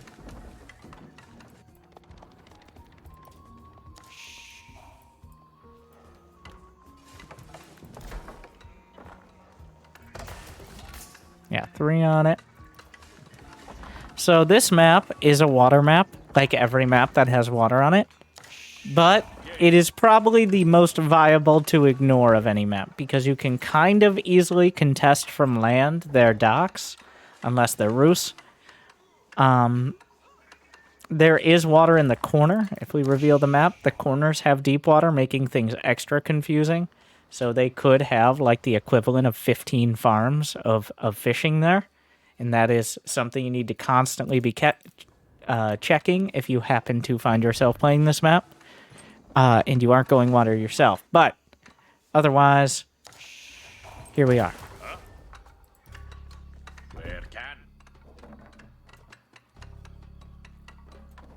I see it. I see what you're doing with the mill there.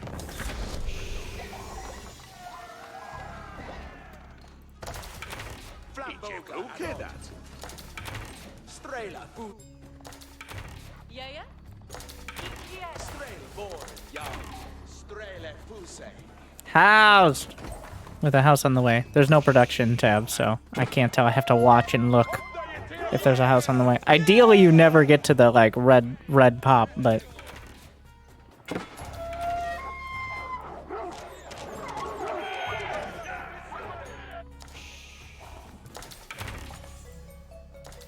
I think there's no... Well, if you're gonna go straight labora, there is no reason to wait this long before looking to get something done.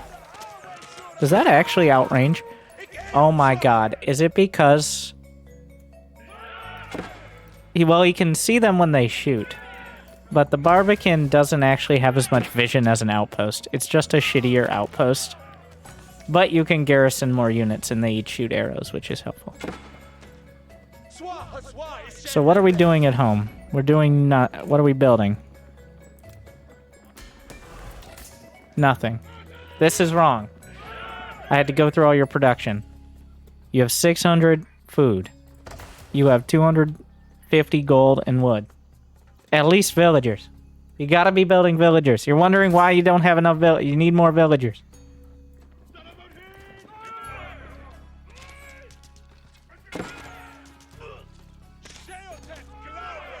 So, are we winning the game now? I thought you were going for the one. That's the question. No, villagers! Villagers! Build more villages! You know how confusing it was casting with Mem? Okay? When we were casting Villies, and he kept calling them Villies, it was very fucking confusing. The accent didn't help much.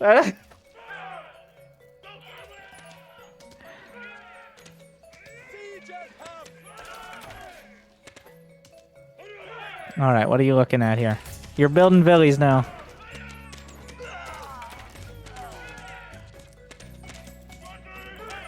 Triple stable! You can watch my cast of Nico vs. Tato on YouTube. That was a super fun series. He sent me the VOD and I just uploaded the same video he did. And he actively sent me it. I mean, I think he invited me because of my YouTube, but it's kind of cool, like, he had the recording, he just sent me it, so. Okay. In SC2, that doesn't happen. Like, if you made content and recorded a video, you're not sending the same video to someone. That's not how it works. Okay. It was just kind of weird to me.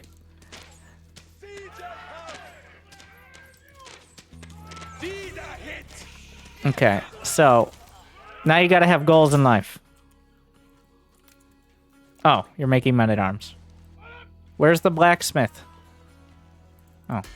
Oh, you already have siege engineering. There's no production tab, okay? Ah. More villies. You can, if you're aiming for a ram push, aim to start the rams at 9 minutes. You start the blacksmith after like 5 longbows. If 5 longbows aren't going to get damaged, maybe cut longbows for a bit to get the blacksmith. So here's how it works. You can send in your replays. This will be recorded. I'll probably at least double monetize it with YouTube. So you will be able to see my commentary. Usually, if you're here, I will ask you active questions, which are designed to make you look dumb, but also think about how you could look less dumb in the future. If you're not here, I will just ask rhetorical questions, which will do the same thing. So really no big difference on that.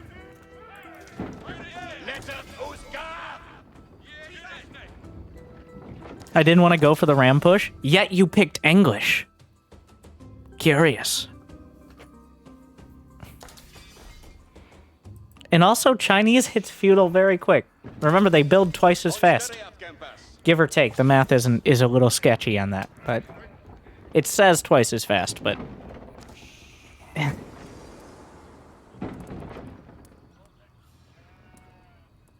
Maybe don't put them in line formation if you want them to heal.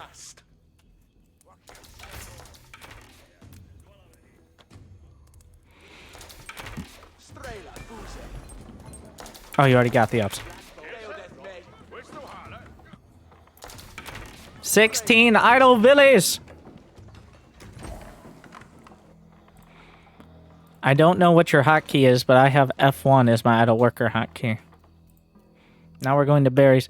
Usually if you're consistently producing vills, and you don't have that much on gold, you can start building, like, English farms are only 37 wood apiece. And another great demonstration of how math is not done. So, it says construct farms for... Wait, are farms 75 base? Is that... So it's just rounding. I wonder if it takes like 74.5. Yeah, they're 75 base. Okay, I take it back. So you get a round down. You get a 0.5. It probably takes a decimal point. But English farms are cheap and amazing. They're better than berries if you have the opportunity. Of course, going for water is also good, though a little awkward to do at this stage. Still better.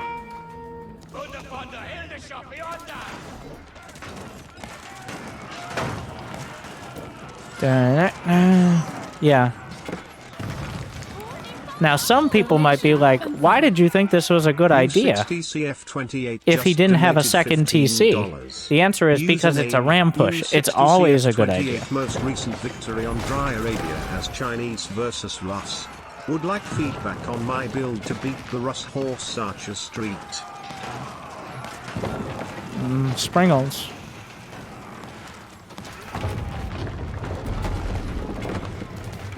Yeah, the Chinese, if he made Juganus, maybe he can defend the men-at-arms, but yeah, like a good ram push is incredibly difficult for Chinese to defend, even if they do perfectly.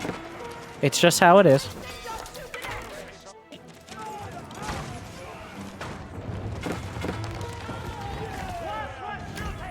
There you go. I would like to go back. I forgot to pause right before the end so I could actually see the map. But, like, that wouldn't have been... it was still like a minute and a half late. But that is within range. Like, that is not too far off what I would see in my games from every fucking Englishman. God damn it, AoE 4, why do you lag everything? I'm just trying to draw. It's like, you were cheating on me with other windows. It's like, I thought you were made by Microsoft. This is Windows.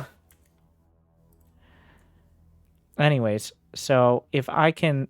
Oh my god, it's so bad. Maybe if I alt-tab... Sometimes when I alt-tab a bunch, it gets better, but usually not. Okay. Maybe if...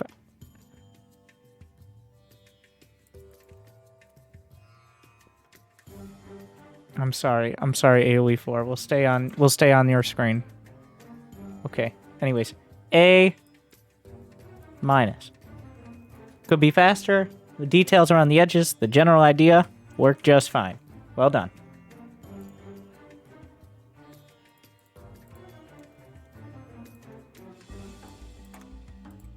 Okay, I'll go back. I'm sorry.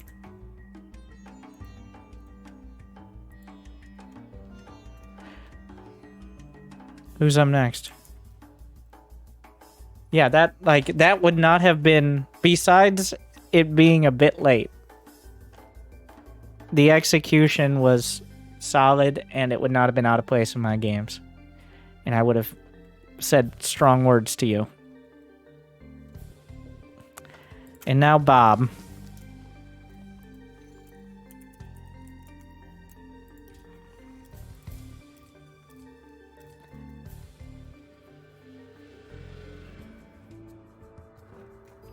A most recent game on Arabia as English against the Abbasids. 49-minute game. I don't think we'll get that far.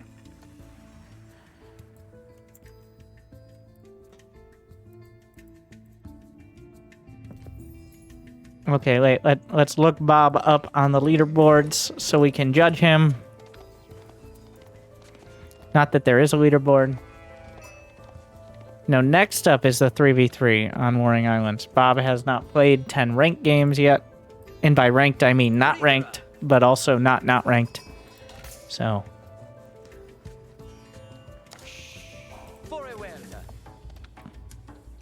Usually you want to bring back your first 2 sheep. There will be 2 sheep. That's almost always, usually, spawn near your base. You want to bring those back so that way you don't have to keep coming back at awkward times when you're halfway across the map.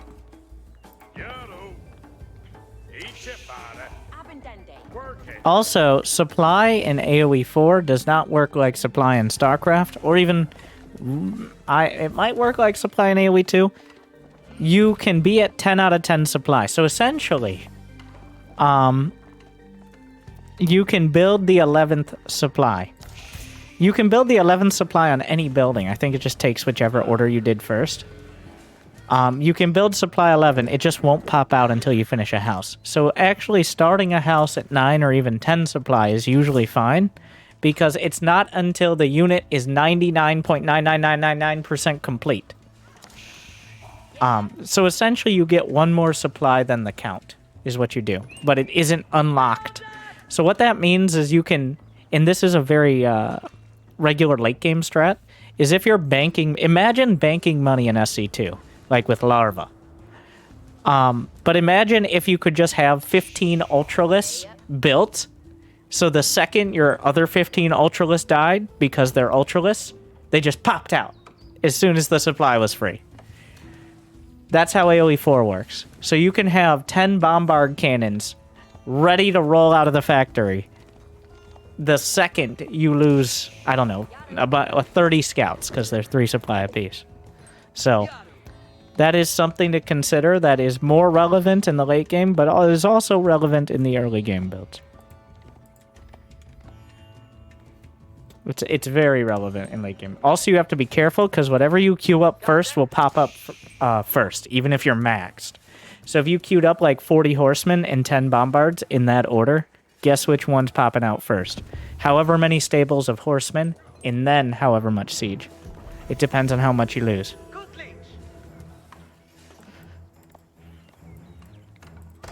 Alright, 245 with 4 on it. That is a strong council hall time. I would say, yeah, I pretty much nailed it. Pre 3 minutes is going to put you in the top range.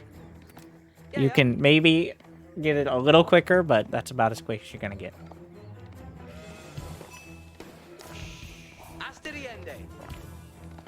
The quickest, I think the quickest feudal I've ever seen is Holy Roman Empire finishing at like pre 3 minutes. But I think that's with perfect prelates and like everything on the landmark. Horsicus! Flee!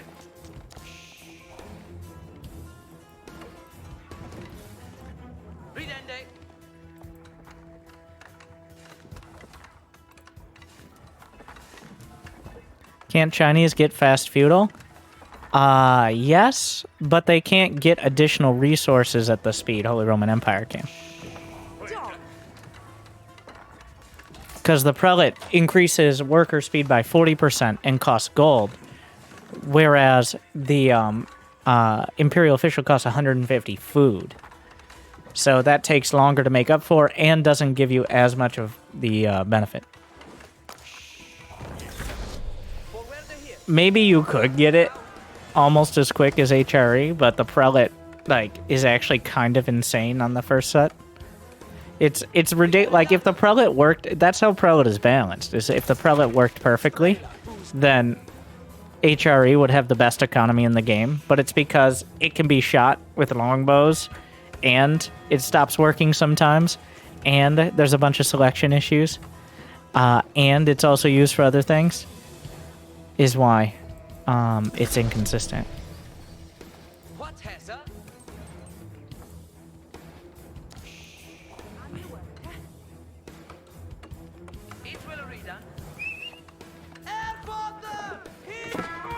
There's a lot of active scouting here. What are we building? Villagers, okay.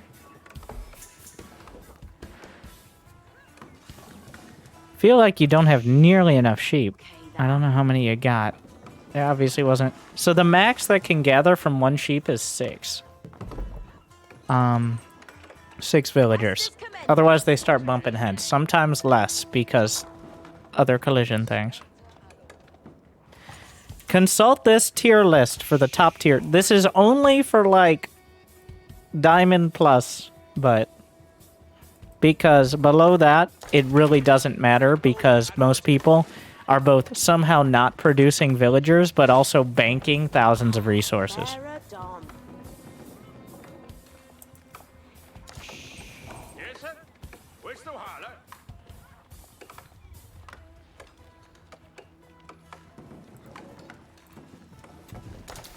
Are you just ram rushing?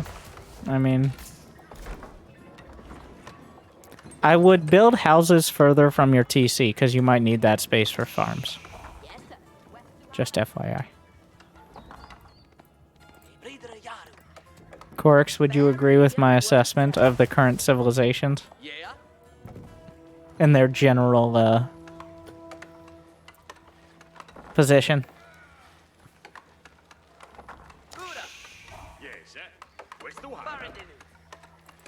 Without being too specific. I think everyone gets the gist.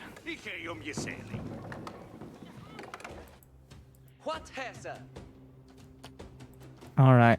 Good scouting. I just don't understand. Well, if people need to be explained. So, the competitive civs everyone plays are French, Mongols, English, and Rus to some extent. Though maybe French and Mongols a little more than the others.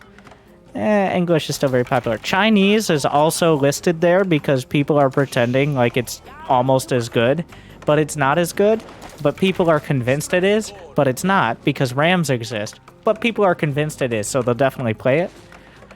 And then the other civs also exist if they can survive to the Castle Age. But once again, because Rams exist, good luck with that.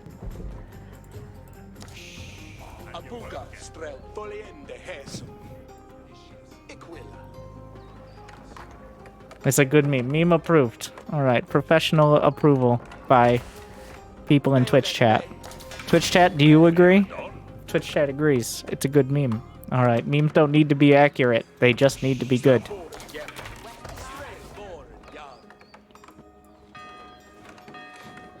Ding ding! Also, English still have the ding ding. With the network of castles. Why are we holding over here? Oh, okay, because we saw horses. Yeah, houses. English farms! We've been over this. Like, overall fine. It's very hard to actually look at details in AoE 4 because there's not even a production tab for me to look at, so... And you can't see what selections they're... Like, I can't do this and see what you're selecting. I can just assume it. It doesn't even give me a... So yeah, in SC2, for those who don't know, like, you can see what... The only thing you can't see is their literal mouse moving. You can see what they're selecting, you can see the production tab, all of that. So it makes it very easy to do coaching. because you essentially, all but exactly how they're moving their mouse, you can see exactly what they're doing. But here, I can see the vision, and technically where the camera's going, and sometimes the units that are moving. But I don't have a production tab or selection, so I'm doing my best.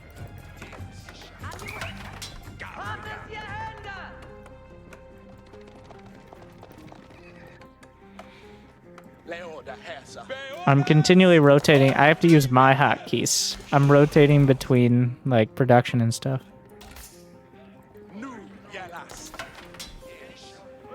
No, I think a lot of people... Delhi is a meme right now. I say that knowing how much I hate when people just say things that are a joke, are a meme. No, I literally mean a meme in the sense that it's kind of a viral joke. Not in just, it is a joke of some kind. But a viral joke because... The meme is that they nerfed Delhi because everybody was doing the same strategy, whereas we have English building longbows out of a council hall, and that's perfectly fine. It's not like Delhi was super strong before. The reason it gets so much attention is because of that. It felt like a super weird priority to nerf Delhi at all when everyone knew what strategy it was going to be, and it was something different. So therefore, easily nerfed. Poorly. Like, that is why you hear all about, like, it was good. It was a very good strategy, and people were figuring it out. So that is, but it was different. And despite the fact we're trying to talk about how the civs are supposed to be unique and different, and have, for some reason, way better archers they can build out of a double archery range for no wood cost, and somehow that's fair and balanced, but Delhi...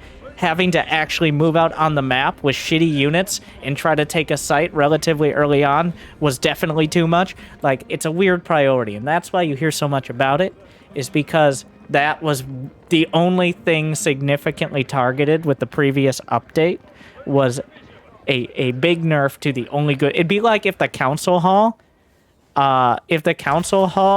built half as fast instead of 2 times as fast. Like, technically, it would still be the same thing, but it'd be way slower. It'd be like that. Like,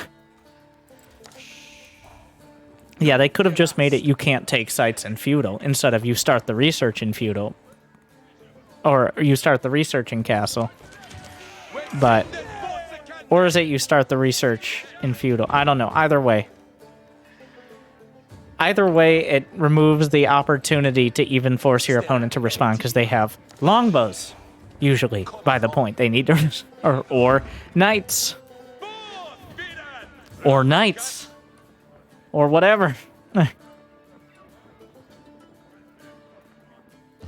Elephants are for team games and noobs, alright? Nobody actually builds elephants to win except if they've made it to the point where they have the gold from the sacred sites.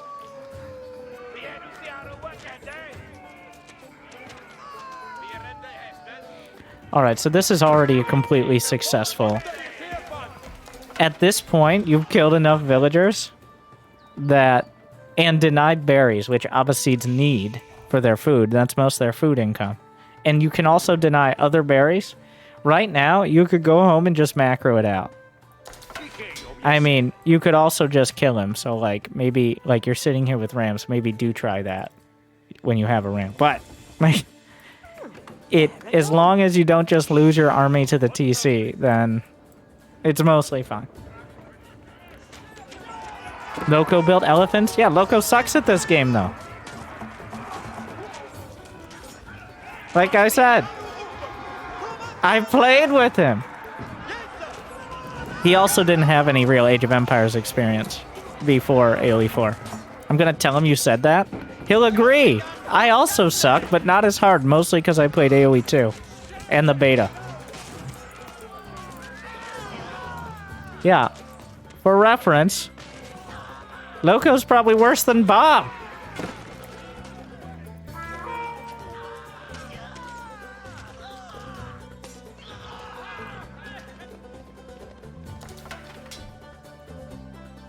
Speaking of which, Bob, one ram never is going to win the game past, like... When you're solidly in feudal, one ram ain't going to cut it. 2 rams. 2 rams. But... Also, why... No, don't... Okay. Fine, whatever.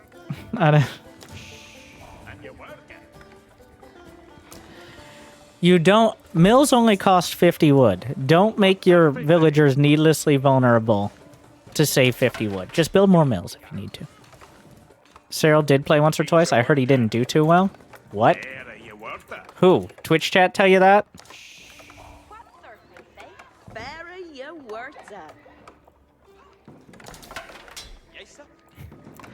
Cyril, who is... Subscriber detected. Apparently he's not on the leaderboards anymore. He's gone. He deleted his account because he was sick of people saying he only had a 70% win rate, therefore he's bad.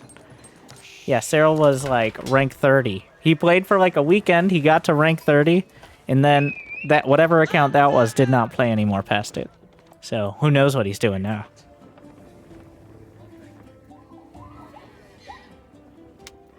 I saw like 28th or something with like a 70% win rate. Surprisingly low for the man.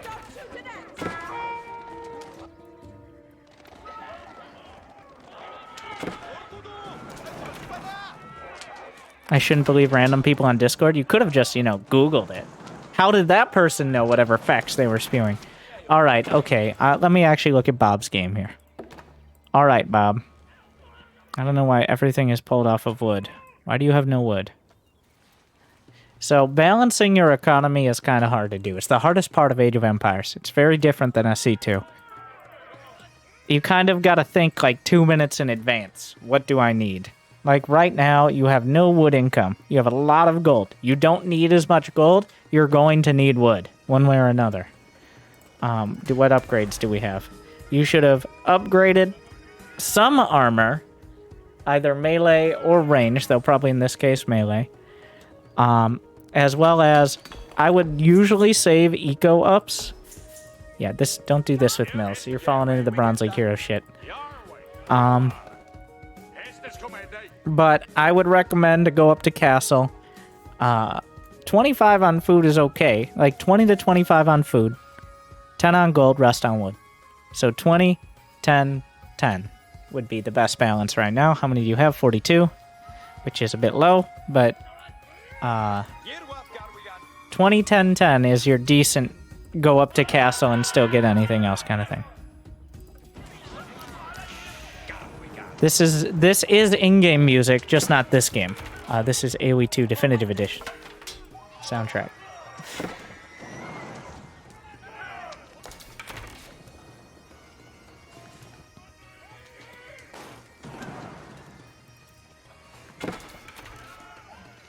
No, no, no, no, don't go over there for wood. Once again, you got to think about what you can defend. There's no reason not to keep working on this wood, except maybe some mental issue with the walls. I don't know. Because, you know, obviously chopping the wrong tree and then they come through the walls, so...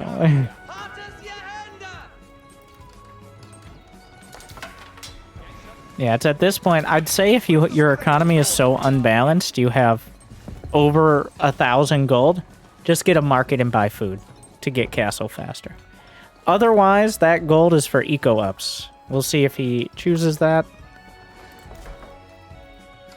Are we building a house? There's no way to tell if he's building a house as a spectator besides looking around and see if he's building. There's no production tab on any building to see if he's building a house. So I just have to hope he is, unless I see it with my eyes. But the longer the game goes, the worse it gets for that. I guess I could try to go to his camera, but that might not say anything. Yeah, I guess the King's Palace is fine here. Which is the town center. The tower is very good. Another thing to note about English is their keeps are just super production facilities. They literally can produce anything that comes out of any building. They can't upgrade it, but they can produce any barracks, stable, archery range, or siege workshop. Which begs the question of why they didn't use that for the fucking select all production key. Why didn't they just copy the English keep so you could actually build all your fucking units? That's part of the reason the English keep is OP, because it makes actual fucking sense. Moving on.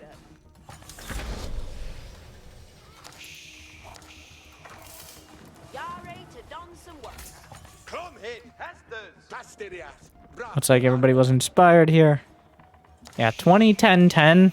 is a decent balance for getting to castle, and then it kind of depends. A general unit composition is longbow, crossbow.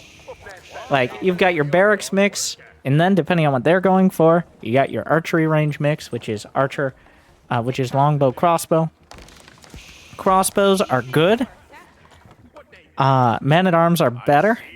Like, and really you don't need that many. You need enough spears mixed in so they're scared of you. But men-at-arms are usually the majority option if possible. As English men-at-arms are actually as good or arguably better than Holy Roman Empire because they have to pay a ton, and their upgrades don't increase their survivability. Whereas Armor-Clad, this upgrade in Castle, for only 250 gold, gives you +2 armor.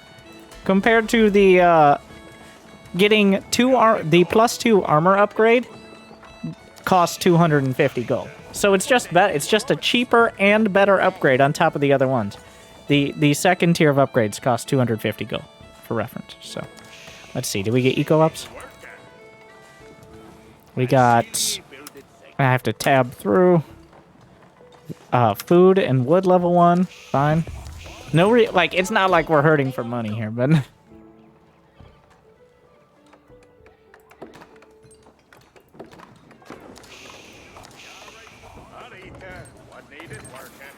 Is there a production tab? The thing is, much like all of AoE 4, it's super inconsistent. If I select all military buildings, I can see all the military units he's producing, like I'm a player. I can select a town center and see he's producing villagers. Technically, I can see he's producing something out of the town center with this shitty little bar, but I can't see what it is. Technically, it could be scouts. So, yes and no is the answer to the production tab. Just like all of AoE 4, yes and no. It is very hard to use productively, but it does technically exist in some fashion. Also, there's this on the top of the screen as well. So, momentarily, I'll show you what they could just copy-paste. Instead of this useless thing here. Why don't... Okay. Look! Look! Look at... Look! Look!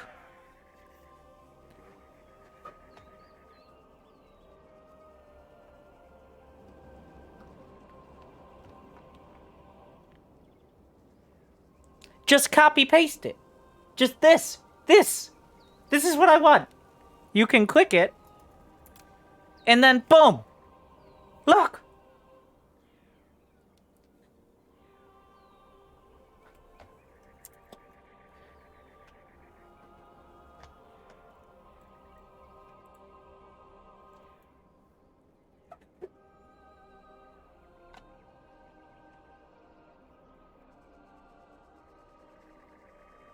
How hard is it? Like, it's already in the game.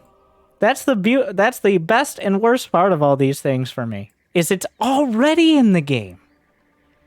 Like, you already have the ability to potentially produce all units from one fucking menu. It's just only the English keeps get it. Why?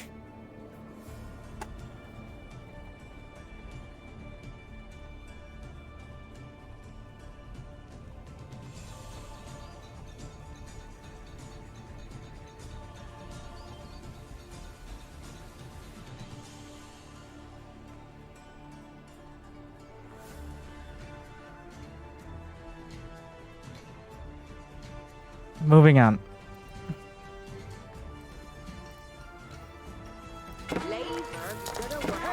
Number 1 RTS of the decade. No, every English keep gets that ability. It's part of their fancy abilities is having a working game. That's why English is so strong.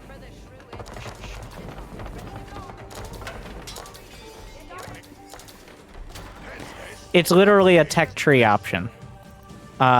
Keep production. Keeps have the unique ability to produce all military units. It's in the tech tree. Other keeps only have these sort of things. By the way, Delhi, HRE, French, and Abbassides, I believe, have upgrades on their keep.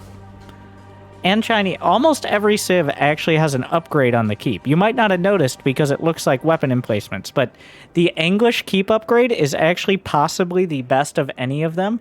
It's effectively free you already have a keep. It's 200 gold, 75 stone. I don't know why it's in that order, because here we have gold and then stone, and then here we have gold and here we have, wait, okay, never mind. It's in the same order on all of them. Okay, gold and then stone. That's fine. Fine. Okay, anyways, it's nearly free. It's only 45 seconds. The network of castles attack speed bonus, which means everything within this radius, I don't know how to see the whole network of castles. You might not be able to at all. But anyways, it increases attack speed from 25 to 50%. It's nearly free. It's on the castle. It's a huge deal. The network of castles is already a big deal, but it doubles it, so. And knowing AoE 4, it probably people would have noticed if it quadrupled it or something. But you never know. Yes. Just to be clear, in case my complaints weren't clear, when I select all military buildings, this happens. Okay? This happens. This is what it looks like.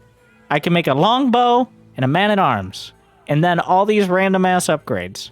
You might be like, look over here. That's only because the keep is... Let me unselect the keep, okay? Longbow or men-at-arms. I tab. I have longbow. I tab. Oh, look, a spearman. Oh, look, a monk. Whereas I would like to be able to see all the units I can produce and then be able to produce them on the same fucking menu. It didn't do that in StarCraft? In StarCraft, it doesn't force you to go through a shitty menu that intentionally, seemingly, obfuscates the units you could build. Every time you select, you get this fucking all selection, which is just like a jambalaya shit show that here's what it does. Here's what it does. In the top row, it takes the units from your production facilities and it jams them on the same hotkey. It jams the Q key from whatever's first in this list, which is not always the council hall, but it usually is. So the Q key becomes longbows. The W key is the next one on the list. Since the council hall doesn't have the fucking W key, it's men-at-arms. But if you look on the barracks, that means it hides the spearmen unless you tab twice to select the barracks and build spearmen. That is the point. Like, I'm saying, just because it didn't do it in... Believe it or not, I don't think StarCraft 2 is necessarily the be-all, end-all of RTS. It's 11 years old. Technology has advanced, or so I thought. Like, there are definitely things that can be improved upon. In fact, they're in the game! They're just not in the right place!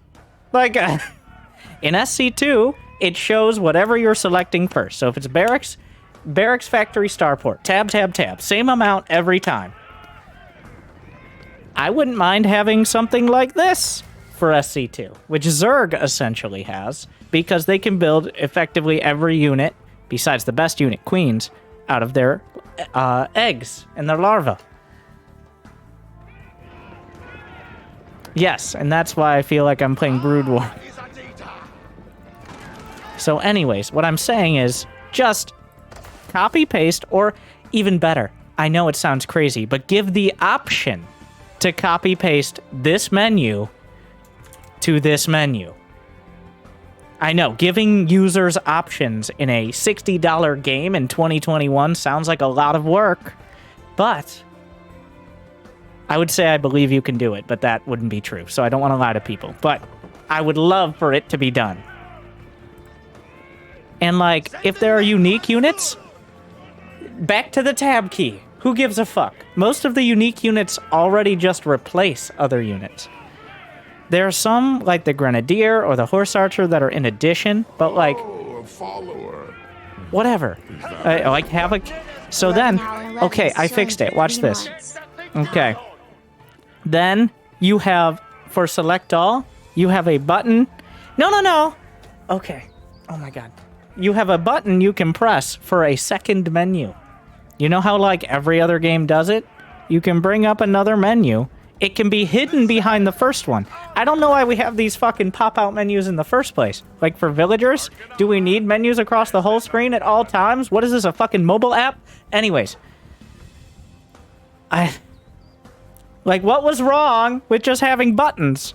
And then it would bring another menu up. And then you would have a consistent amount.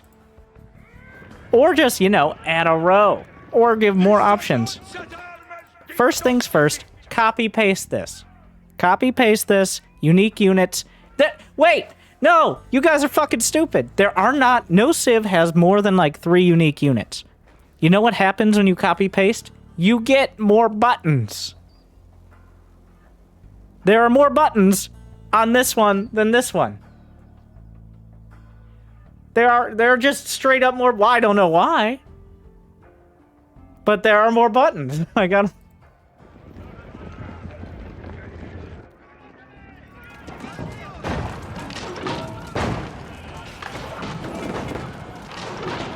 So anyways, the correct army here is, well, men-at-arms, siege, and then ideally hand cannons. Longbows have dropped off significantly at this stage. They only do, I don't know, they get up to like 10 damage, but...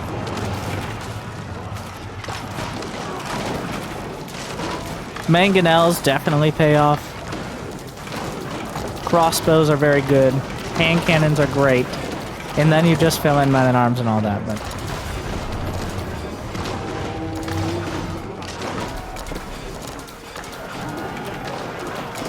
I wouldn't want anything moving around because they have different numbers of buttons. Well, my friend, let me not get started on the market hotkeys.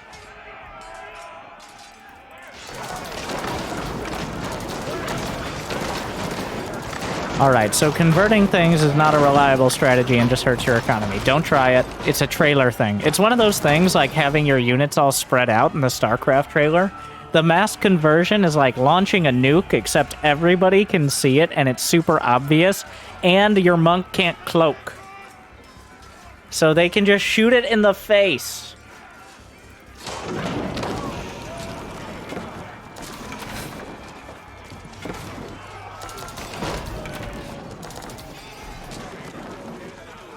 So Chinese gets a bunch of unique units. Okay, here's what you do. The select all military Don't pretend like we can't have more fucking menus. I direct you to the villager. Add more menus. Here you go. Basic units on the left, special units on the right, and whatever the fuck extra menu you need, one more. We did it. It's in the game. There are like 4 different systems for building shit in the game. Pick one and apply it across the board. It like 4 different teams designed the systems for how you construct or produce things in this game. That's where we are. Fucking... I'm sorry, I was busy designing AoE 4. I'll put it away. What do you mean that's not an Xbox? Well, of course I wouldn't use an Xbox controller. The PS5 controllers... no, oh yeah, Xbox controller, sorry.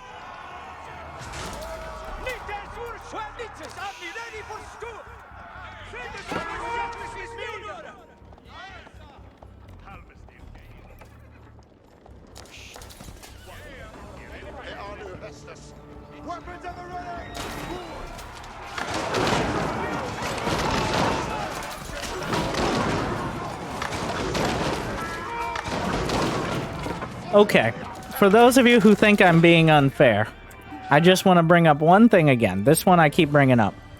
If on the roadmap for a year after release of your AAA RTS is the patrol key and custom game creation tools like a scenario editor, maybe it's not a fucking finished game.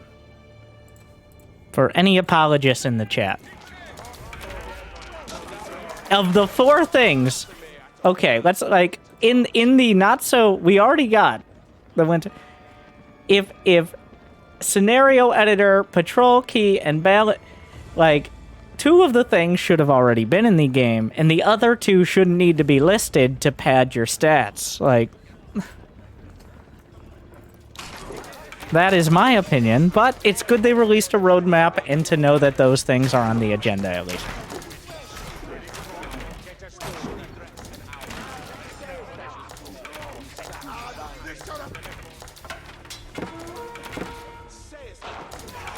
Yeah, no. Most of the balance changes were bug fixes, which is how it should be. I feel like there shouldn't have been any actual balance changes. Bug fixes like the prelate works most of the time now, for example, which is a balance change.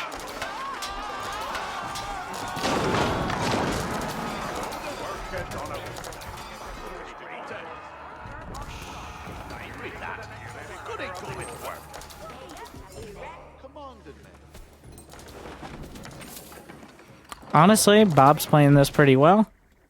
I would like to see more mangonels, less springalds, but that's more for the future. He's actually using his beautiful keep production. He's throwing monks into the mix. I guess, why not? Though it's hard to make them work. Do you have a university? The university has insane upgrades. You need to go to school, all right? The university, the upgrades are ridiculous. Increases the health and damage of melee infantry by 20%.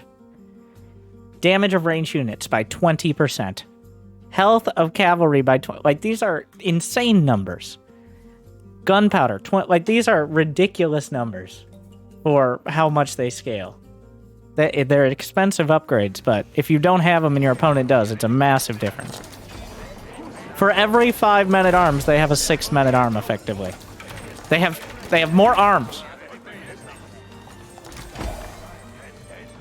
Imagine a university under the Uvu. That's just the blacksmith. The Mongols don't have to build a university. You accidentally designed how it works right now. The blacksmith near an Uvu gives you university upgrades for no cost of the university.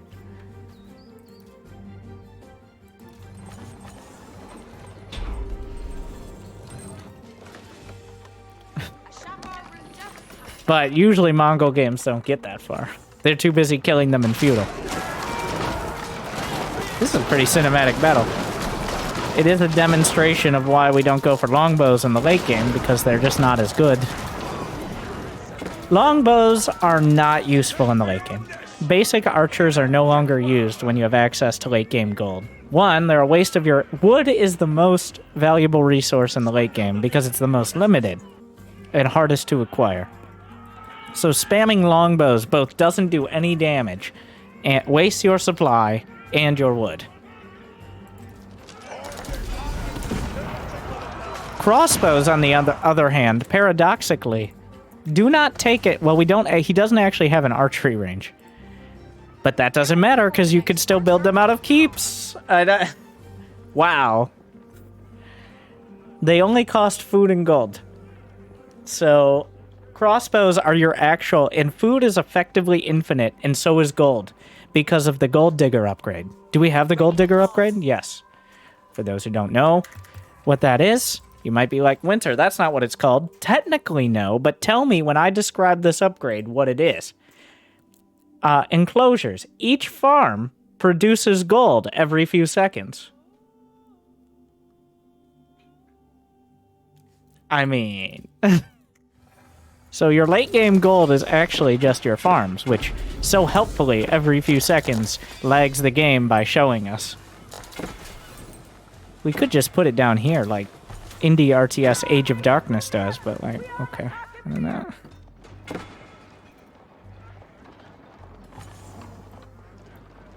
My game definitely slows when I'm watching the gold tick up because it's like doing a bunch of UI pop-ups every few seconds. That's part of the reason I'm no longer on, like, max graphic settings, is because the late game was dying. And it doesn't seem to be related to my PC, it's just the game engine is not keeping up. So I don't even know if it's helping, but it is placebo effect.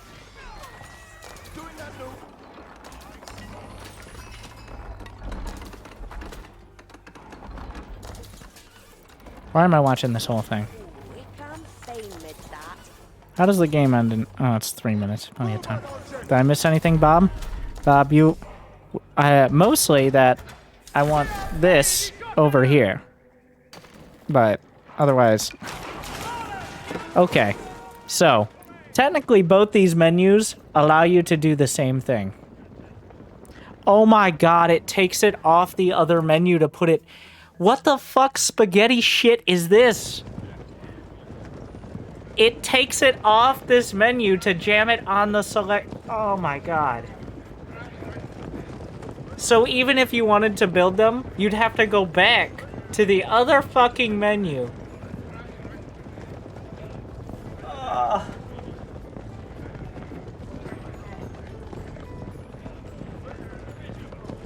Which you can't even do with, like, you can't even do that easily because there's no hotkey. You have to, if you accidentally press this menu with, say, F4, let's go back. You have to press escape. Oh, wait, no, that deselects because I'm spectating. You can't just, like, there's no hotkey to go back to the first menu without pressing the escape key. But if you press the escape key twice, you bring up the menu, so that's also cool.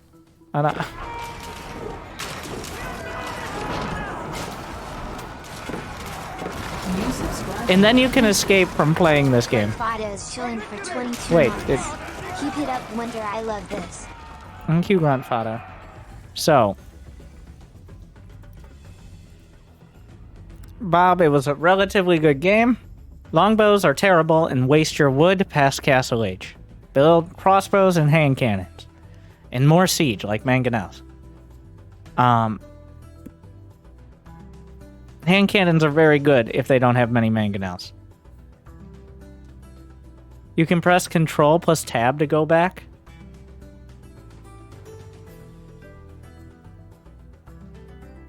I'm gonna let this one slide.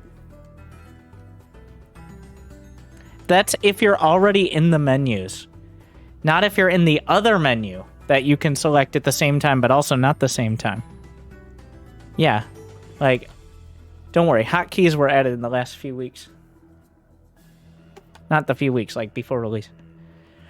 Anyways.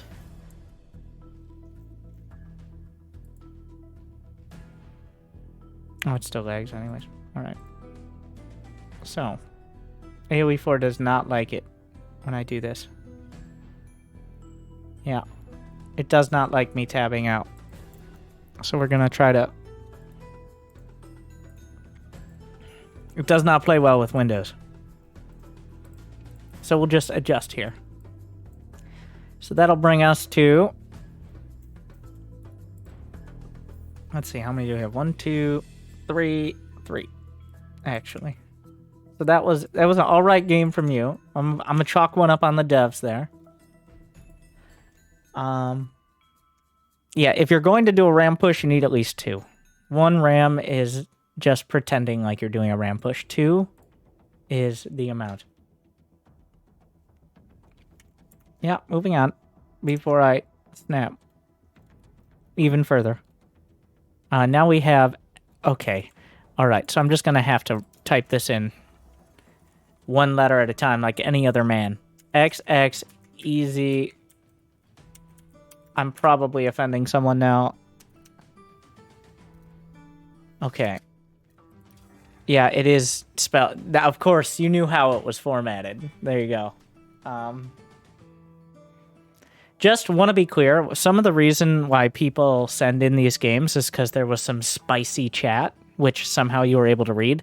You can't see chat in a replay. So, just FYI, in case that was your intent.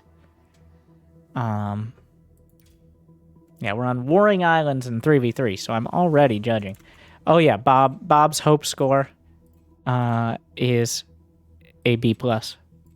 It was solid. There were some mediocre unit choices and lack of commitment, but the macro instincts were there. If you just fill in the right units in a more timely manner, it would be a lot easier. Oh god. Okay, so here we are. Well, that's a useless tab. What the fuck? Are you just in the corner of the map? What are you doing?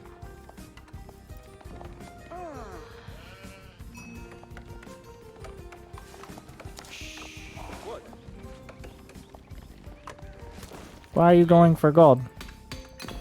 So you can't. You're not getting feudal anytime soon. So therefore, going for gold is delaying your dock, which I assume is what you're going for. Because otherwise, why are you getting all this wood? Also, you can gather more than one sheep at a time. You don't have to bring each one back. You can. There's something called a shepherd, which you are. Okay, so this is, there's no build here. This is a bad build. Oh, now we're making a mill. Okay, so this is... So the general build is 8, 2, and then wood. So 8 on food, 2 on gold, and then wood. For however much you need. Usually a lot if you're going for a dock. Like 3 or 4 if you're going for... you're on a land map. Why gather more than one sheep if you only have a few workers? That is a very good point. I hadn't considered that. I mean, they don't... Well, alright, so your teammate leaves. But we are on an island map. Okay. That's 300 gold. It is more profitable to gather from deep water fish than shore fish. You get more from your fishing boats with it. How much more? It is a waste of time. We're not really worried about a waste of time here. I don't think. That much is very clear at the moment. Once again. But deep water fish is 1.1 a second. Shoreline fish is 0.75. So that means a full 40 for the fishing ship takes 36 versus 53 seconds. You get almost 70 food a minute. With the deep water fish, as opposed to about a little under 50 for shore fish with your fishing boats. I think the distance definitely factors in, so that makes Roos even better in the water. Did he win a 2v3 and is trying to show off? Almost certainly at this point, yes. Like, his build is terrible, but, I mean... He didn't dodge a water map, and he's playing 3v3, so here we are.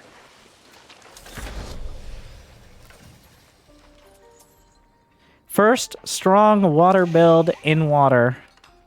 It gets interesting late game. Yeah, that's what everybody who has shitty games that are boring for 25 minutes says, but yeah, I'm sure.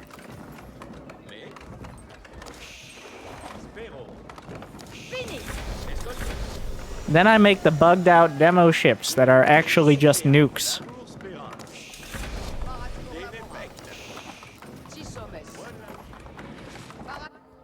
That's the interesting part.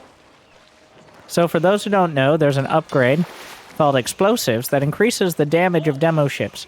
If you manually detonate when you have that upgrade, it actually increases the damage and radius by about 400%. You can... kill villagers far inland. It only takes like 8 demo ships to kill a keep. It's usually 1 or 2 to kill massive warships many times over the cost. Alright, so he's French. Is anyone else French? I don't know how to tell. Okay. I'm gonna go through the players. There's no easy way to tell. HRE, Chinese. There's another French. He didn't go on the water. He didn't make... The other Frenchman didn't make a dock, so... So, yeah, he's the only French player on the water. And he's winning it, which is really just a pro gamer move. And also, just by default, a winning move, because your ships are better still. Though maybe more costly.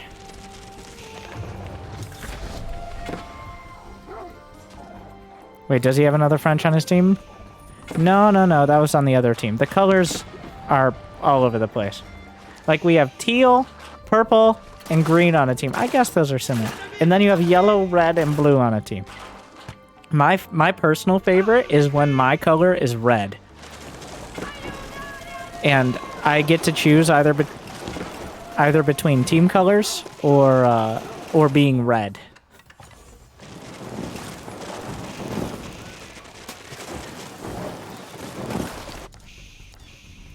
I'm looking forward to that patrol command. To do some actual blockades. Okay.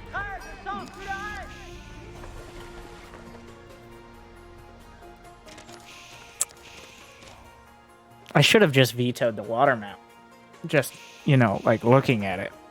It hurts me. Just watching it. It's so terrible.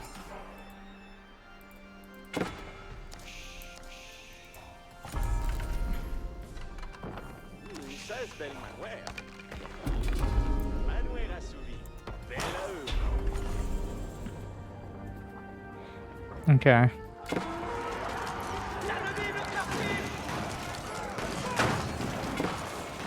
I think my Google Chrome is crashing because I accidentally alt-tabbed while going at yeah. Ooh. If the stream crashes, it's because AoE 4 doesn't play well with anyone.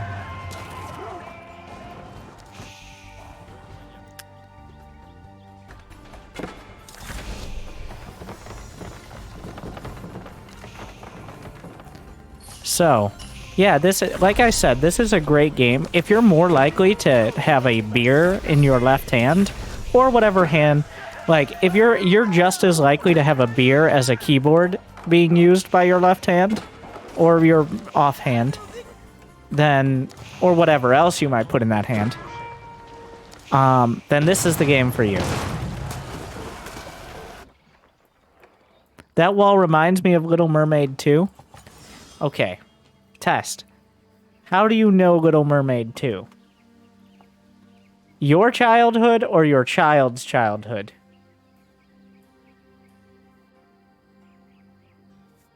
I am that old. You know what? Either way, you were old, so I guess I went on both fronts. When did Little Mermaid 2 come out? Little Mermaid 2 was 2000. Okay, not that old. If you were a child in 2000. He's like, no, I was 24. Just a big fan.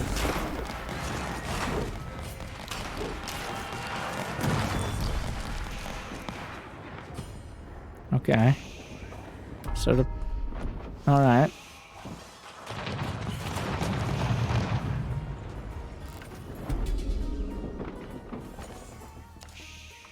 What's happening now?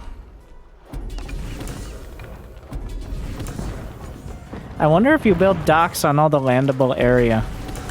Okay, they landed a bunch of If they kill all the landmarks, they just win. So you know how much time is left on the sacred sites? Neither do I. Let's go to the sacred tracker.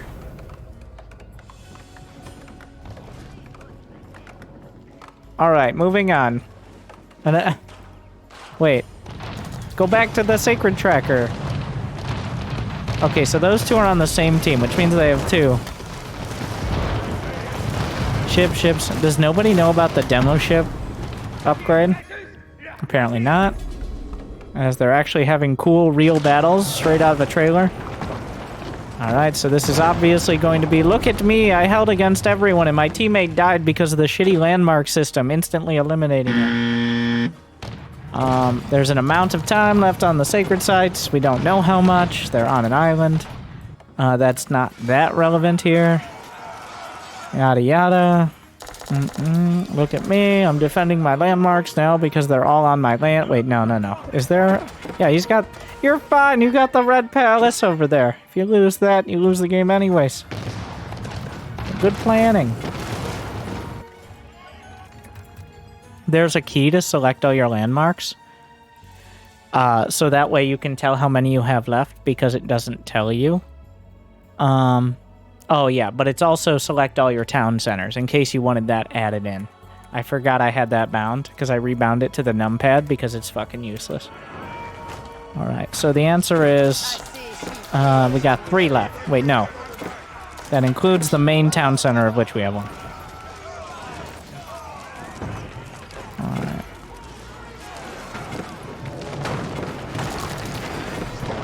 So you guys, if you look closely, you can tell which landmark he has, right? Those are his 3 landmarks. We couldn't even put like a 2 or a 3 next to him? Would that be too complicated? I don't... Okay, moving on.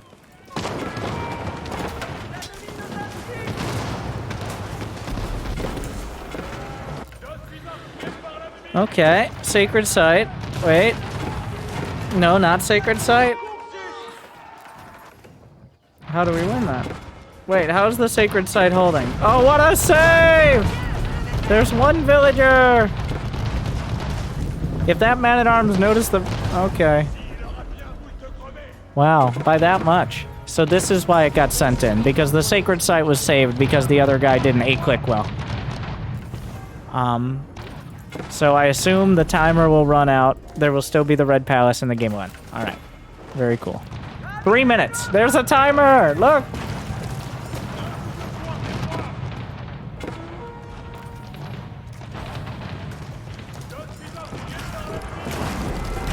Oh, so close yet so far. You know what? Credit where credit's due. Legitimately solid defense. Terrible game to send in. Not useful at all for the entire purposes of this. But pretty cool defense once you skip past the first 30 minutes.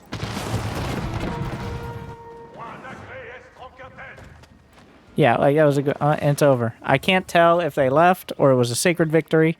Oh yeah, if you're in a replay and it goes ×8, it also ×8 the game ending and getting out of the game animation. So that might be why it seemed abrupt, because nobody said that should be not 8 times speed. So that's... I forgot. I don't... But yeah, congratulations. I'm not going to dignify that by putting a score down. Obviously, shame on you, but cool game. Shame. Shame. Shame. Legendary... My AoE 4 name is Legendary Kush. Alright, of course it is. In all caps. How else? Alright, let's pick a land map.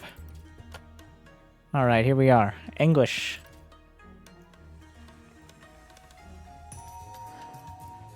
The one before my last. No, I'm picking a land... Oh, wait, do you have a specific one?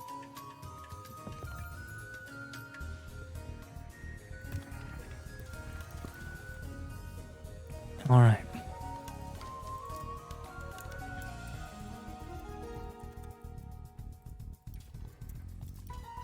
One before last.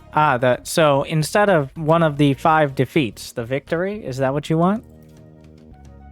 Okay, deal.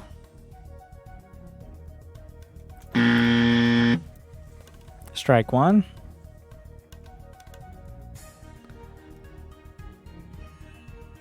$46-minute game as opposed to something useful, of course.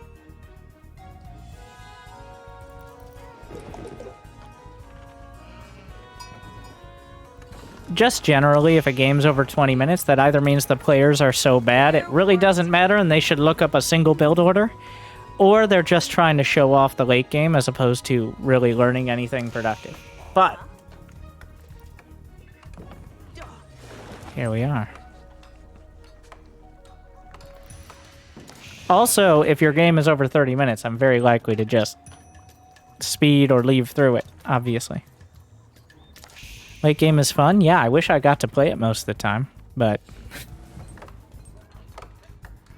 it's ramen time.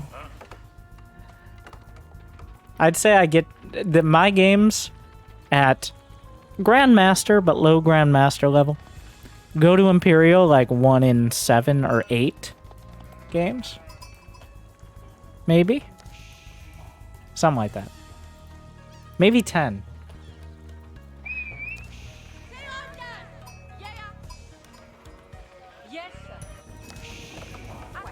Okay, so it's... you have sheep. Sheep exist.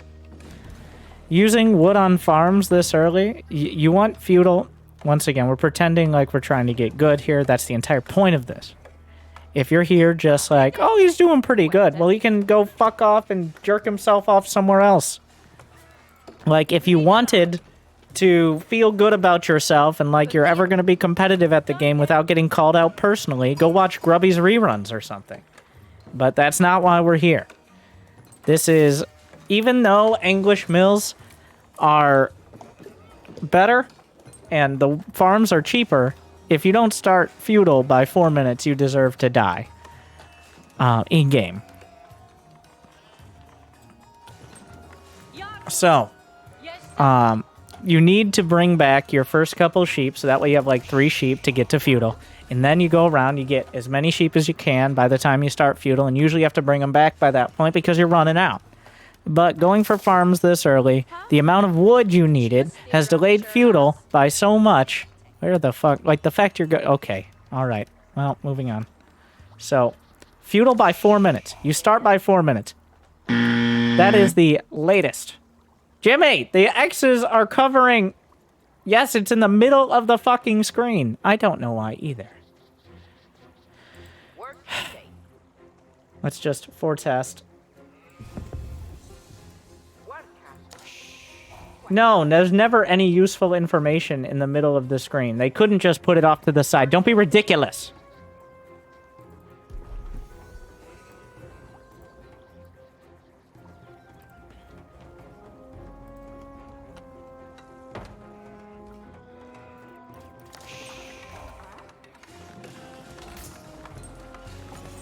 So as English, you don't usually need any more gold going into feudal, though obviously we're taking everything at quite a leisurely pace here.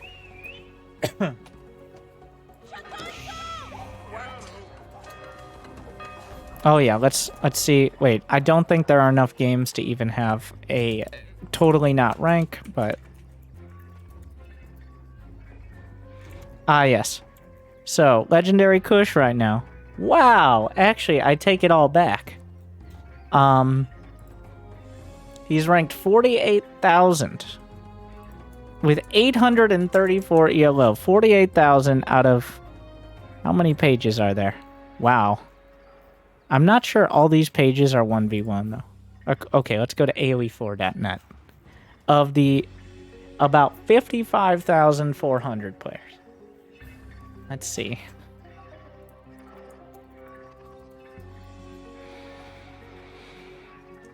Which puts us at a solid Bronze League hero. Thank you for joining us, Mr. Kush.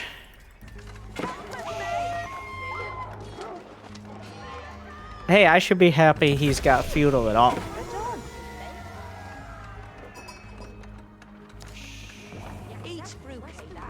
Wow, that's a lot of games.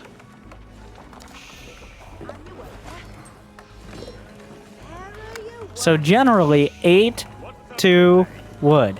8 food, sheep. 8 sheep, 2 gold, and then wood.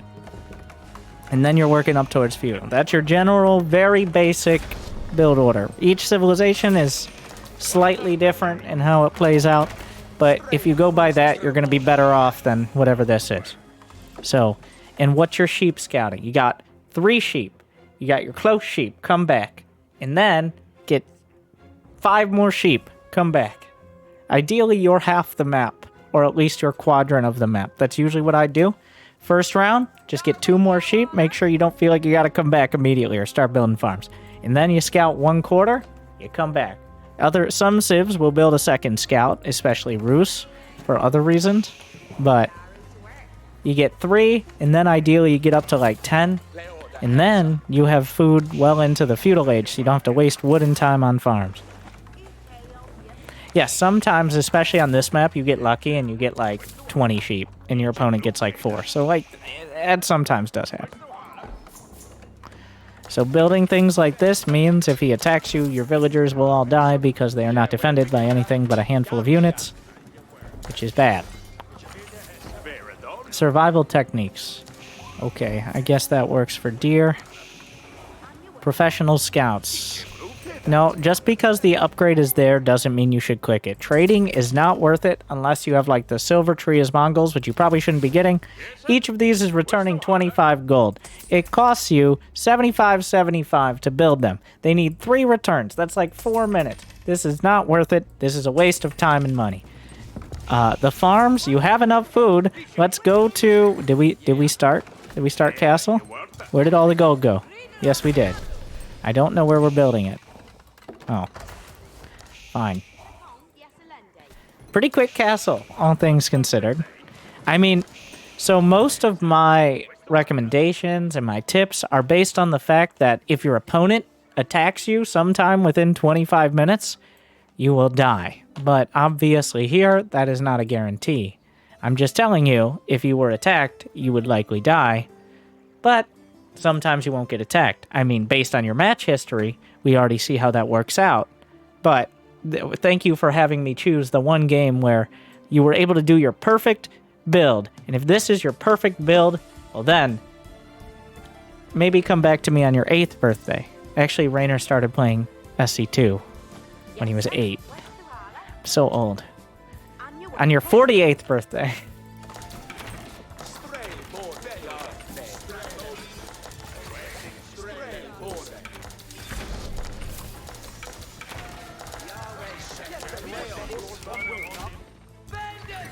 What is this camera? What am I? Oh, we're on ×8.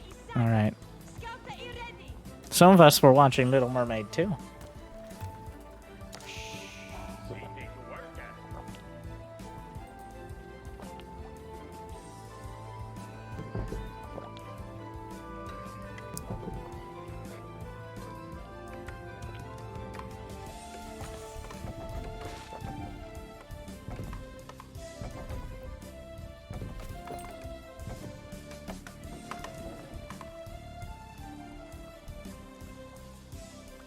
We can't see what he's selecting, by the way. Just FYI. That's too complicated.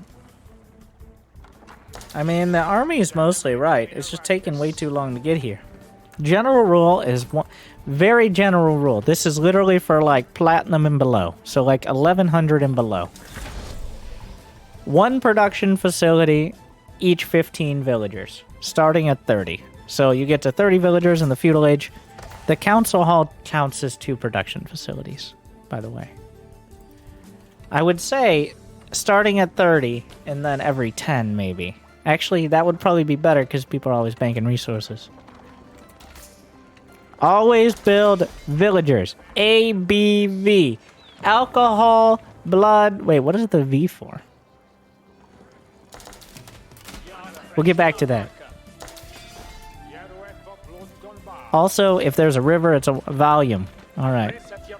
So you gotta have your ABV while you ABV. While you up your villager count, you want to up your blood alcohol count as well. That's the best way to play.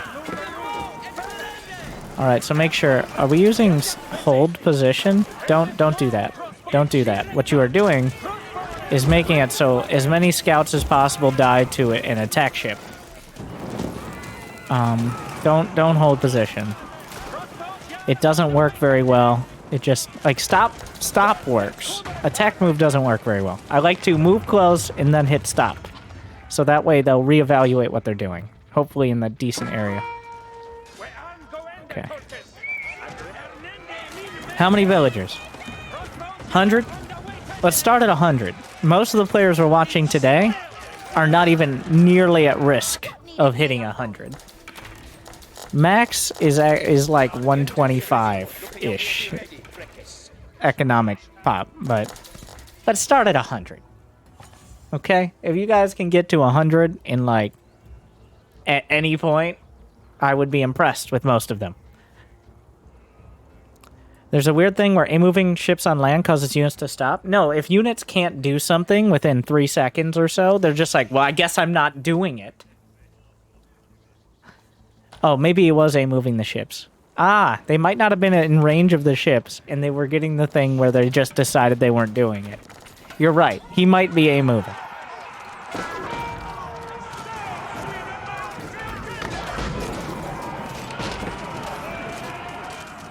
Uh-oh, I think we're about to micro. Which will kill the mangonels. I can't tell if he's selecting... Alright. This guy just boxed everything. I think this... So if you're not going to individually select your melee units, you don't want to right-click on things. Because even when it does work, it... So another key point... well, he just started... Everything started dying, so he just started building everything. That's where the money went. But with only 66 villagers, the economy is not significant. So, with 14 trade carts, we're averaging 190 gold a minute. Because trade, the further away you are from the market, the better it is. This is not very far. I've seen them, even in 1v1, get up to 100 something, like 150 even. 22 is not enough. This is a whole lot of population and investment doing incredibly little, making it very hard to build useful units. Okay, yada yada. Nobody's Imperial. We're building spears. I guess, no, usually wood is the resource that should be at a... Wait, did one just go to the right side?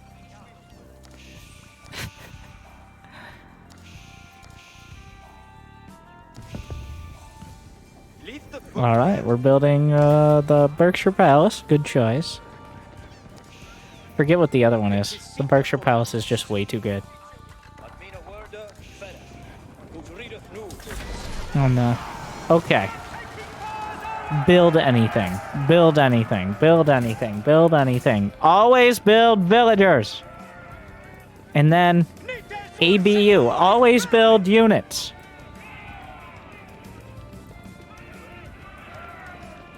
Alcohol. There you go. Solved.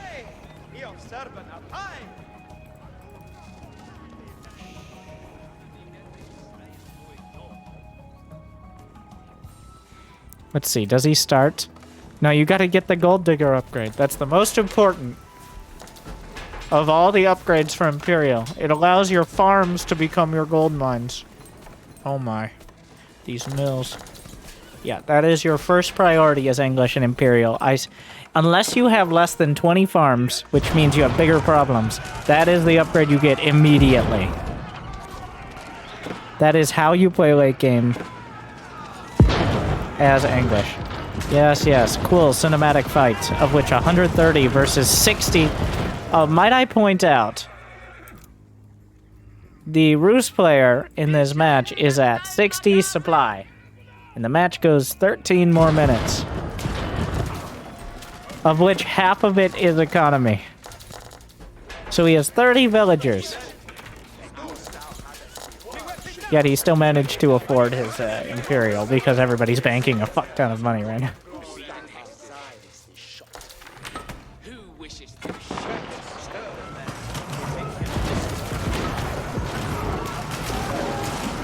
The counter to Streltsies is mangonels.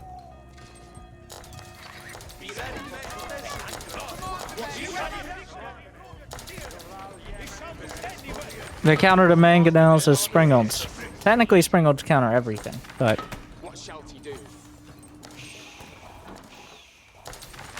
Who wishes to we have a justice coming on? After the patch, Springolds counter mangonels, mangonels counter large groups of units, and hand cannons / Streltsies counter all those other units that... just in general. Like, hand cannons are actually pretty good against small amounts of siege as well. Streltsies are just better hand cannons. That's all they are. Well, they also have, like, a stim pack that doesn't cost health. But besides...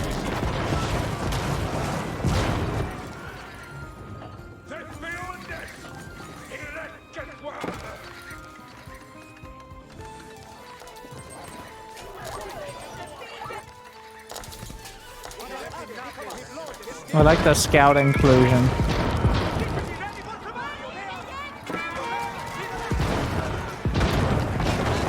We did it. Oh, wait. No, I was too slow.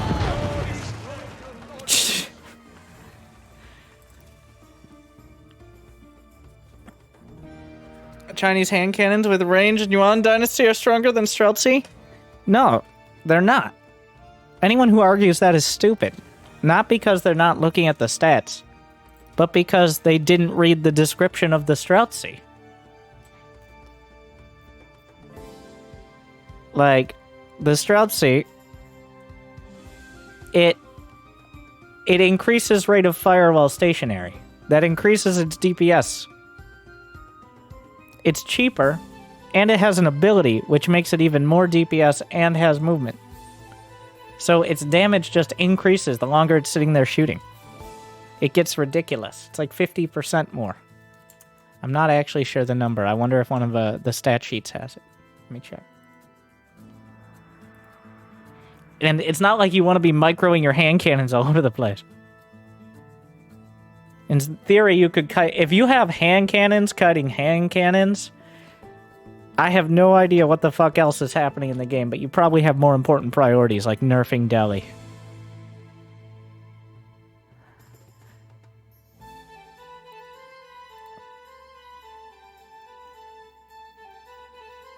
Alright, let's see. Streltsy. Let's see if it has the listed. Improves when unit doesn't move. It doesn't say it there. How about here?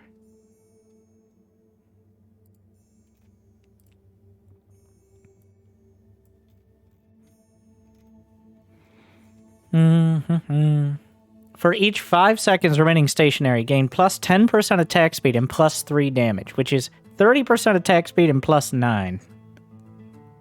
And melee attack does the same damage. I don't know why it would be better to do a melee attack then. Maybe because units have more range than melee armor sometimes, but rarely in Imperial.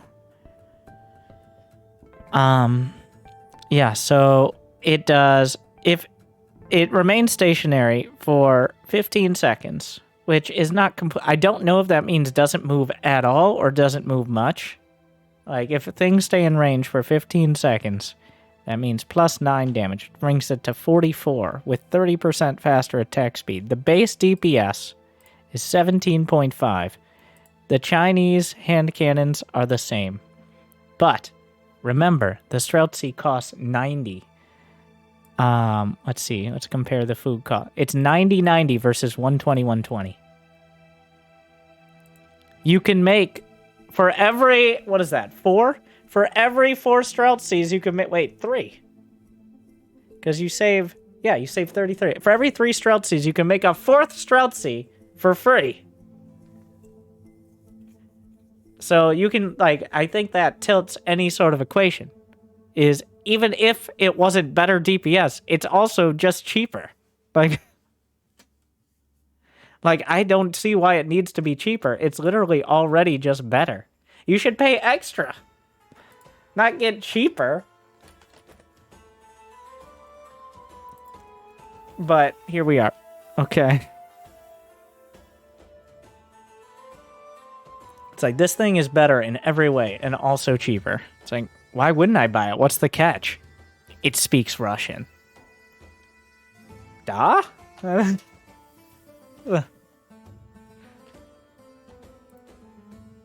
The Streltsy is fine. No, the point is somebody was arguing that Chinese hand cannons could be better.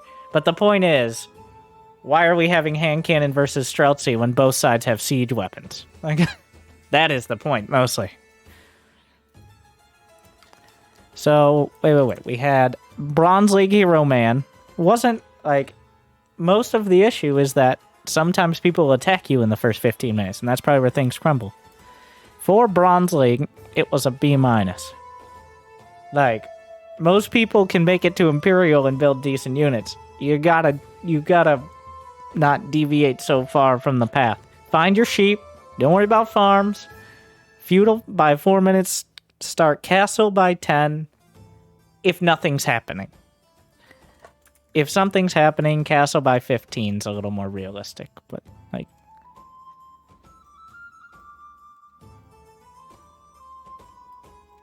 I don't think anybody's saying Streltsies are OP. I'm not saying it. Most people aren't saying it. Maybe we'll get there, but, like, the hardest part is getting past the feudal ages, Roos. Alright? That's the problem.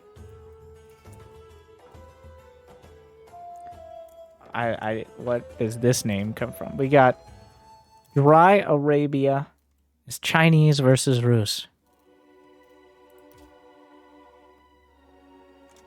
Would like feedback on my build to beat the Rus horse archers, which are very strong. Oh yeah, that's a unit people should be complaining about. I forgot about horse archers. This is a solid, like, high diamond / lower masters. 1300. So we're expecting some semblance of focus on the build.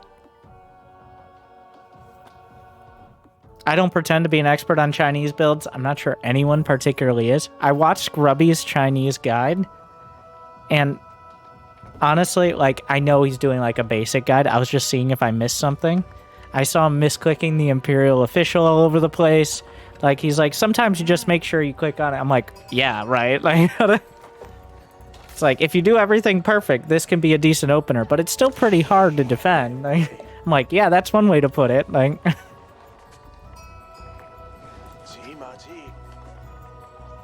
so what I felt validated in that he didn't figure out anything I haven't figured out. It's just he's much nicer about it. Okay, so you got to be careful. You've made the classic mistake of thinking your villagers are not stupid. You notice how the sheep is about equidistant to the mill and to the town center. That means you just lost like 6 food there because your villagers decided the TC was where they'd go, and you're not supervising the TC. Yeah, I do admit most of the builds he was showing, I only watched like 2 of them. They're not low-level builds. Like, they're low-level for Grubby, but doing professional scouts with a multiple scout opener while microing your official is not like a starter build. It's also tax gold lost, which does also suck. So you're already behind because your villagers decided to go the other direction here.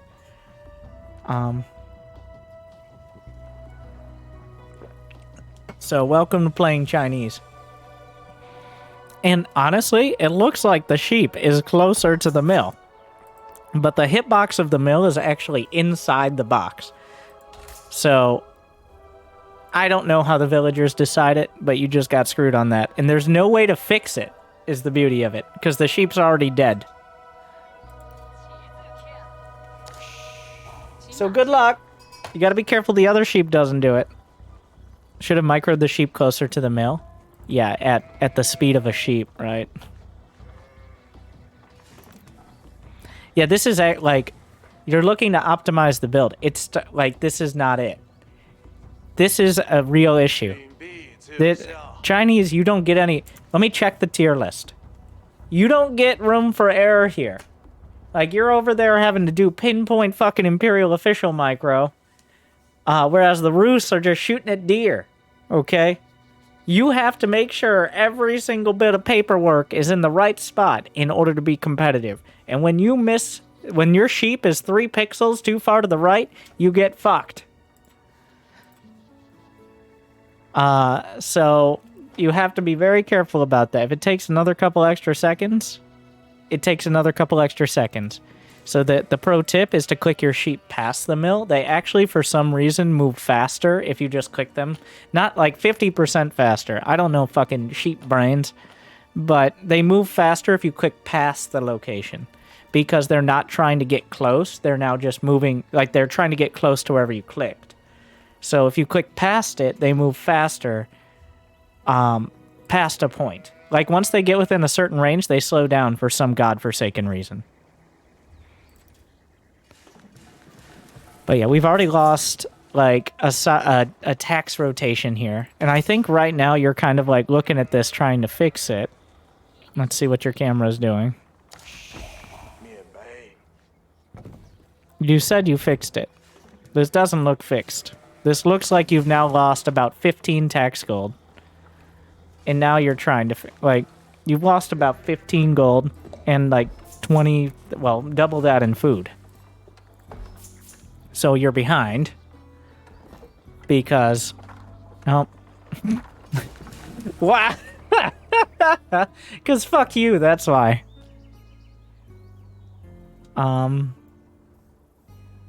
Now the other villagers just decided they're going to go to the TC. Yeah. Alright. There you go. Well, we worked it all out. So yeah, this is all just, like, you can't afford to be 30 seconds behind against, like, Rus, or English, or French. Especially English and French because of how their feudal works, but, like, it adds up very quickly if they start sending units across. You know what I mean.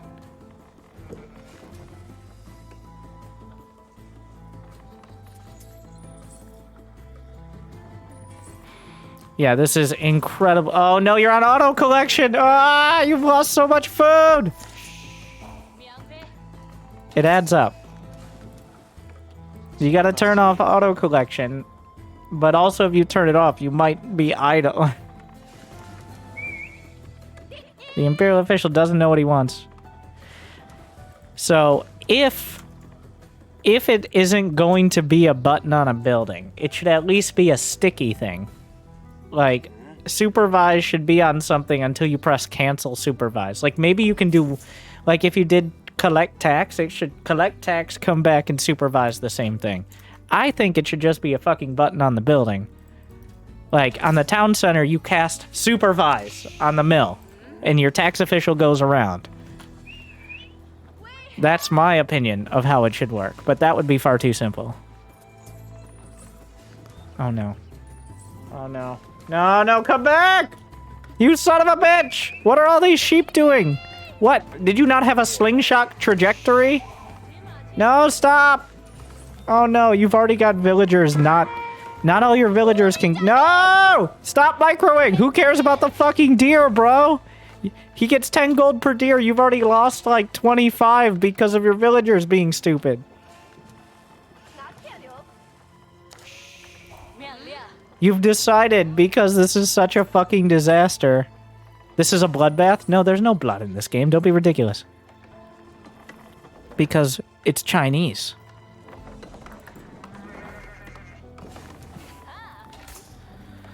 So you've acknowledged this is such a disaster, you're going to mine gold? Okay, don't come to me like, how can I optimize my build? And then this is the first 4 minutes. Come on, man. Like... Come on. How can I optimize my build? How can't you? Like, it's not like it's the end of the world, but every part of this could be optimized. Your scouting, your sheeps, your villagers, your tax collector, literally every unit could have been optimized. And optimize is not like pixel perfect. It's like going to the right place to drop off your resources. This is adapted from a fast 2 TC, and those vills will be mining stone. Okay, so by adapted, you mean shittier. That's what you mean. Oh, I'm sorry. Let's do corpo speak. Ah, yes, I apologize. Let's speak like the Imperial official. We weren't able to reach our targets for food collection in the first 4 minutes, so we've adjusted our priorities in order to make sure we have a diversity of resources going into the next phase of the game. As we continue to gather lumber at the highest rate we have so far since the beginning of this match, and as we supercharge our gold collection rate via multiple sources of passive and active income, we'll be able to access new and exciting technologies and infrastructure, while yes, with a slight delay in production and construction, we will have access to all those things as quick as possible going forward. Is that optimized enough for you, you son of a bitch? Like,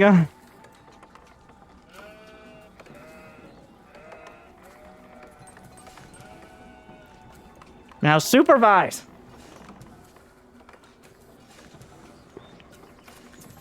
I like your... It's terrible.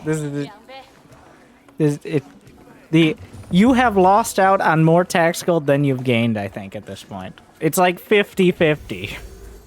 You know this is 4 minutes on the Barbican. You can get that before 3. Maybe on 3. But it should be at like 3 minutes.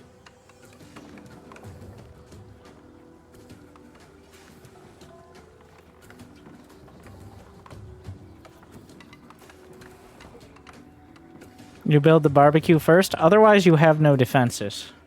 The Imperial Academy is shit. Let me explain to you why the Imperial Academy is shit. Because tax gold is nothing. You don't get enough of it in order to matter. Getting more tax gold from collection, that's literally only early game. It only matters later on.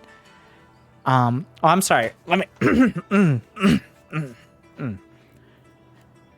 While our resource gathering tax production is not as efficient as unit production, simply because gathering 10 to 15 food and returning it only happens once every a relatively significant amount of time, and the amount of resource production facilities is relatively limited, as when we optimize for that and its supervision, it is actually counterproductive, because if you have more resource collection facilities, there's a significant amount of overhead time required on the Imperial officials, as they have to split their priorities between supervising and tax collection.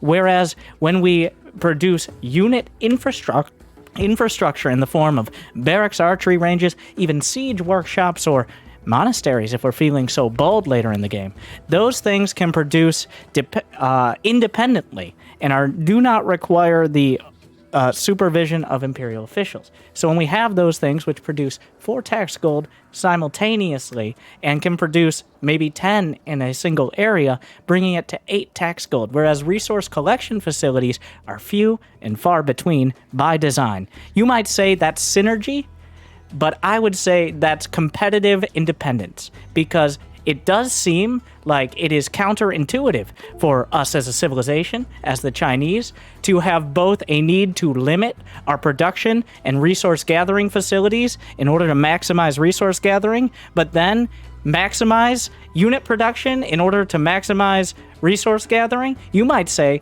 that was poorly designed. What I say is the challenges we face as the Chinese going forward into the feudal castle and imperial ages will make us stronger, and if we are so bold as to grasp it, give us a great opportunity to show off the most competitive imperial age of any civilization. Sure, we may be vulnerable to the heathens and the English, the French in the feudal age, as we do not have access to fancy things like plate armor that resists our arrows with surprising audacity, but we do have access to bureaucracy and the means to use it, and I think together we can do so.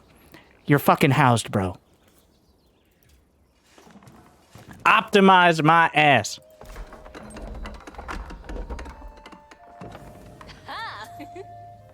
Don't laugh.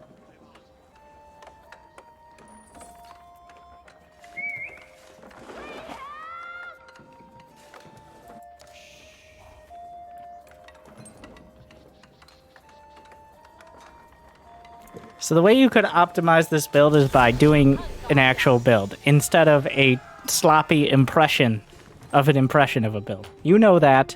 I know that. You didn't think it was this bad when you were playing because everything's happening so fast. I didn't pause Vil production.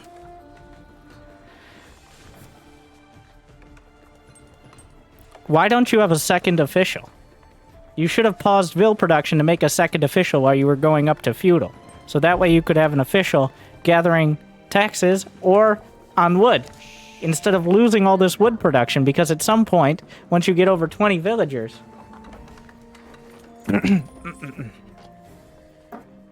Once our civilization grows to such heights and size as to have dozens of employees, we must have the appropriate administrative oversight in which to maximize their production and efficiency. That is why we need to hire more imperial officials, sure, at 3 times the rate of the average employee, but dare I say 3 times the value.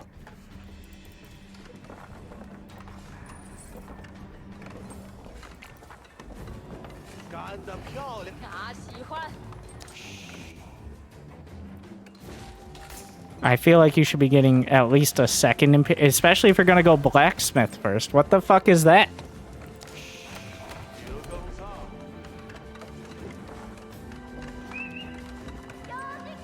There should be another official producing.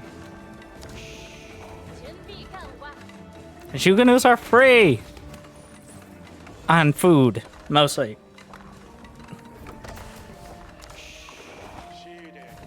No. This is an adapted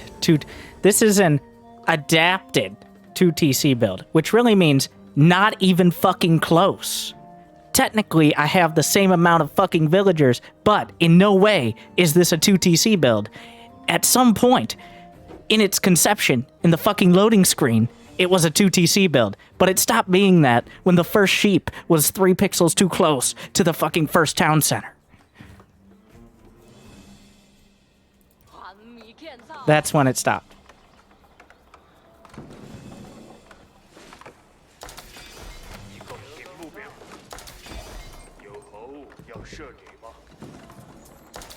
No. This, for those who don't know, this is the game to Angry Coach.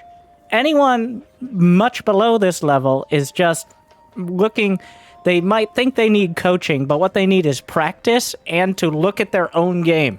Here, you could look at your own game and still, like, here, obviously he knows what he's doing. He's just doing it very poorly, and he probably doesn't look that closely at the replays, and partially because the replay system sucks. But this is a high enough level here at, like, the pseudo-diamond / maybe lower masters league of the ranking system that doesn't exist. But does it or does it not? I don't know. What doesn't really make any sense to anyone. Half the people don't even know they're on a ranking. Anyways, so he's good enough that I can make comments and he can implement them. Most of you suck too much dick for that, all right? Like mother, like son, but still. You have to play more than like a dozen games before you can care about whether or not you need 1 or 2 Imperial officials.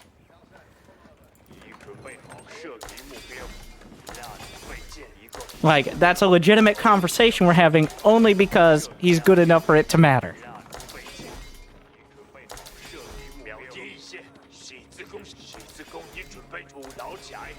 This is your build for countering horse archers? You're attacking, you're ram rushing him with Juganus. What the fuck? Like, what? Would you like feedback on my build to be the... Yeah. Okay, I'd agree with this. This is my experience playing Rus. The best way to counter horse archers is to fucking ram them in feudal. Genius. That is definitely a way of phrasing it. I do like the way you phrase things. Countered. With 2 rams to the TC in the feudal age. Do we know if he's going to TC? In fact, we actively know he's not. But we're gonna ram anyways. Do we know if he's trying to go fast castle? I mean, he might be. Do we know anything he's doing? Do we care? Just build rams.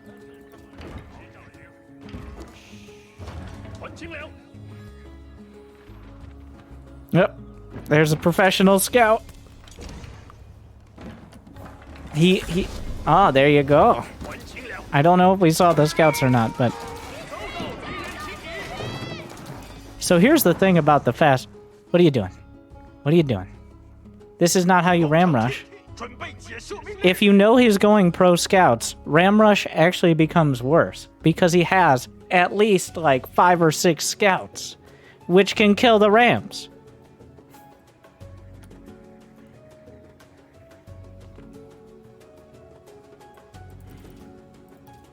Like, it's built in.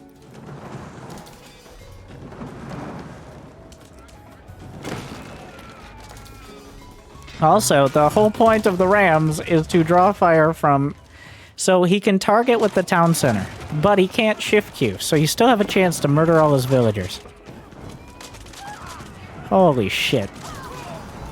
Oh, come on. Just don't chase it. What do you does he have? He doesn't even have textiles. Oh, no. I feel more for the Rus player than the Chinese player here. For obvious reasons. Oh my god. He lost so many. He's at 21 vills against 35. Are you saying you fucking lose this game? Or do you just keep ramming him? Oh, I think you win, and then you're like, bro, I need some help optimizing my anti-horse archer build order. Uh-huh. So, what we've learned is you can fuck everything up, go rams, and still be fine. When do you get textiles? Ideally before the first ram gets there. Because the game is so streamlined, everything on the town center, from Imperial official to textiles to villagers to scouts, Song Dynasty changes it. But the baseline is 20 seconds for everything on the town center. It's actually a super quick upgrade because they couldn't figure out how to make anything not 20 seconds, I guess. It feels like it should take more than 20 seconds. I guess it's kind of like Loom, but like before the RAM gets to your town center is usually when I like to get it. Like in between seeing the RAM and it being at your town center. That's how you do have enough time. Like,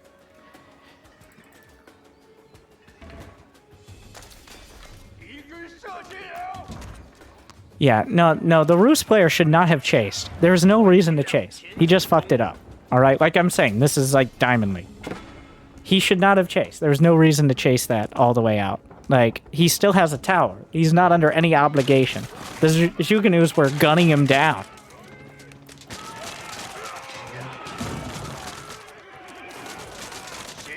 All he needs now is men-at-arms. Or enough horse archers, probably.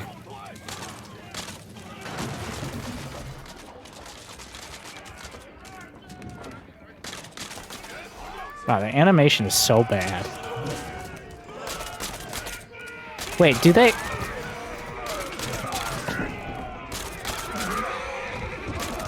Look at that synchronization. Okay.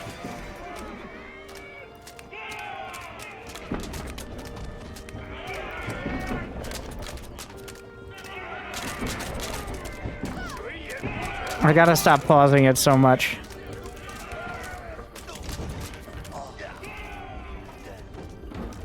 Maybe don't build them in range.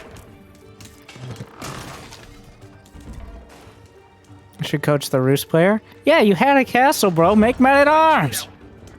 Yeah, Zhuganus are slightly better against them, but they're not good. Base men-at-arms still, like, you get 10 of them. Guys, nobody's shooting. So when you're wondering what this should look like,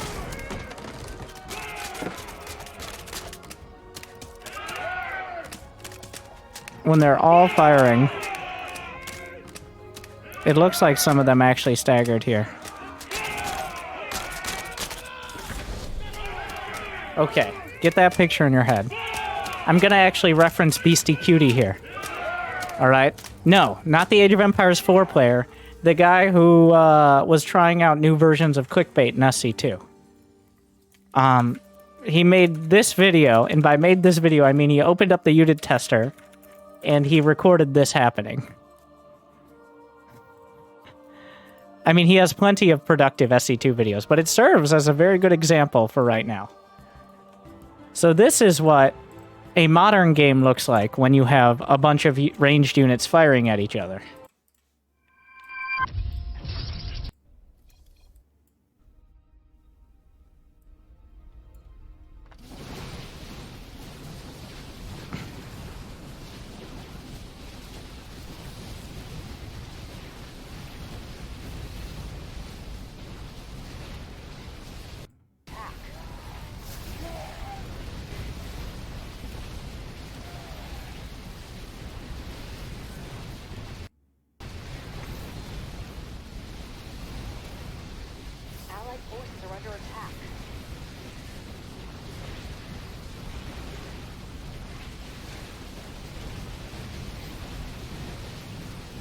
This proves stalkers are better than marauders.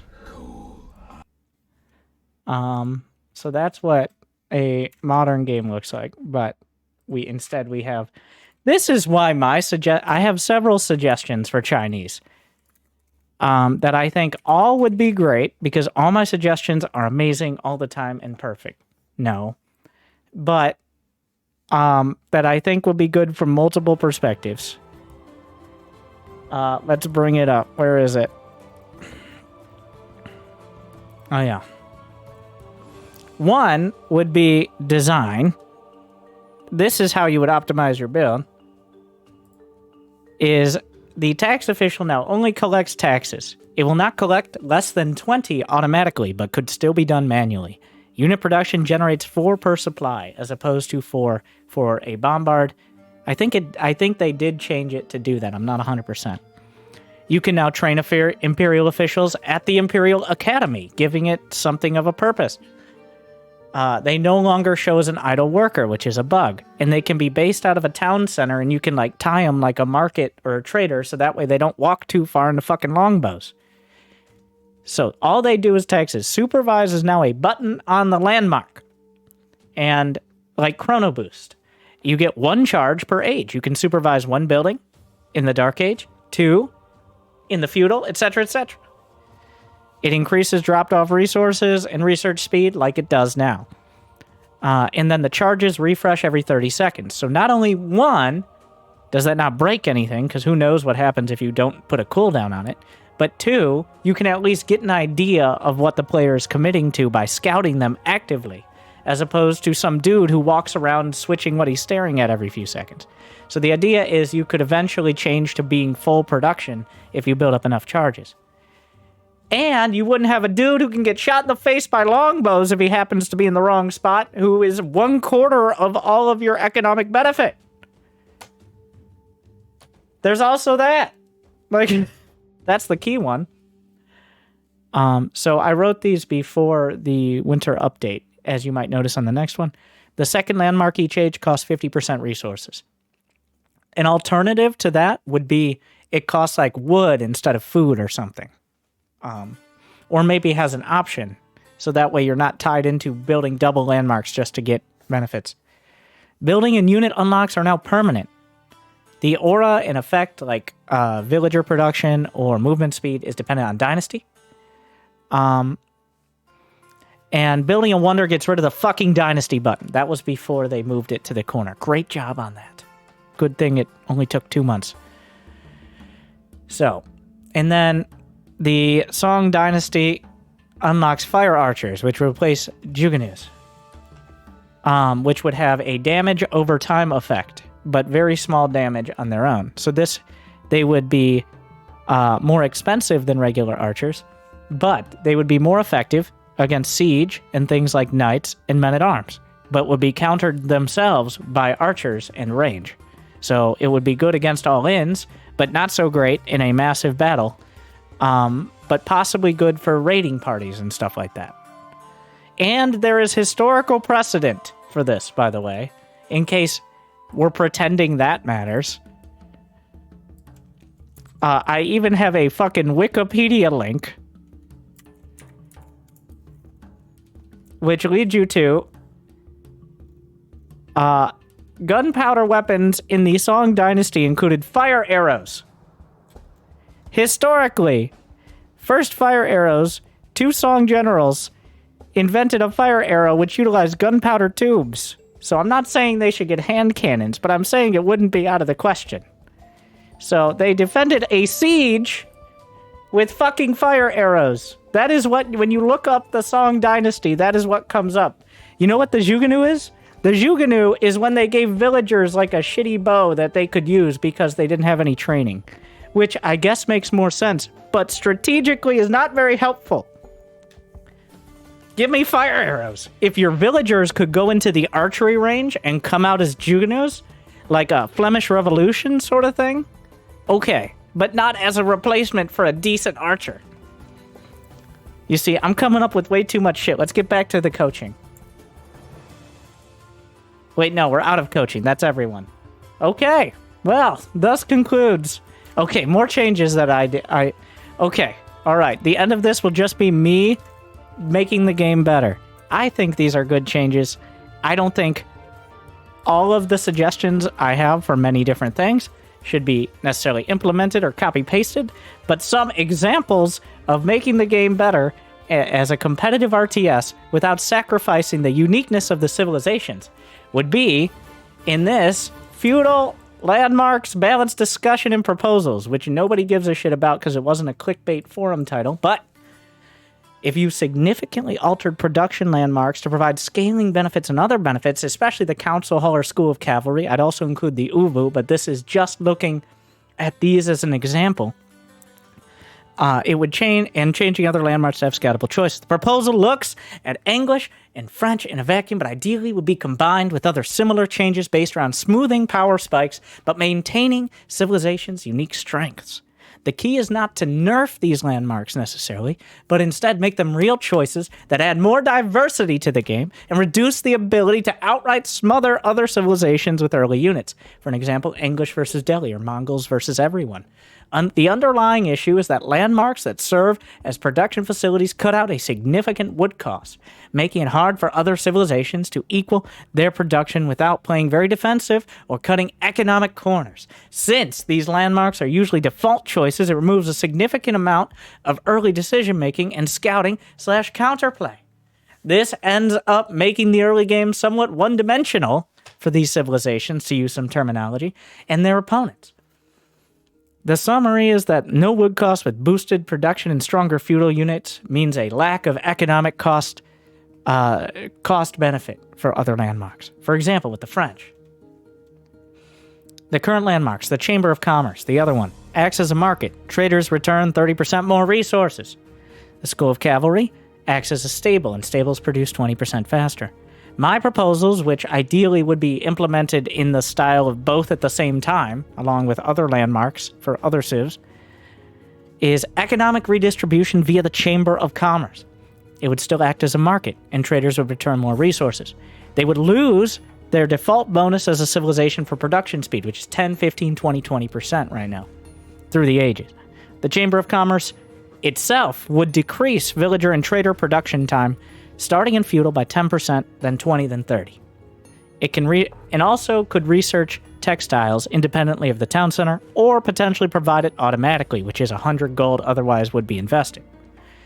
This would add an opportunity cost to choosing School of Cavalry while providing a scaling economic benefit instead of just having a better economy for being French. Plus, added production. It would eventually provide a greater benefit than the current default anyways.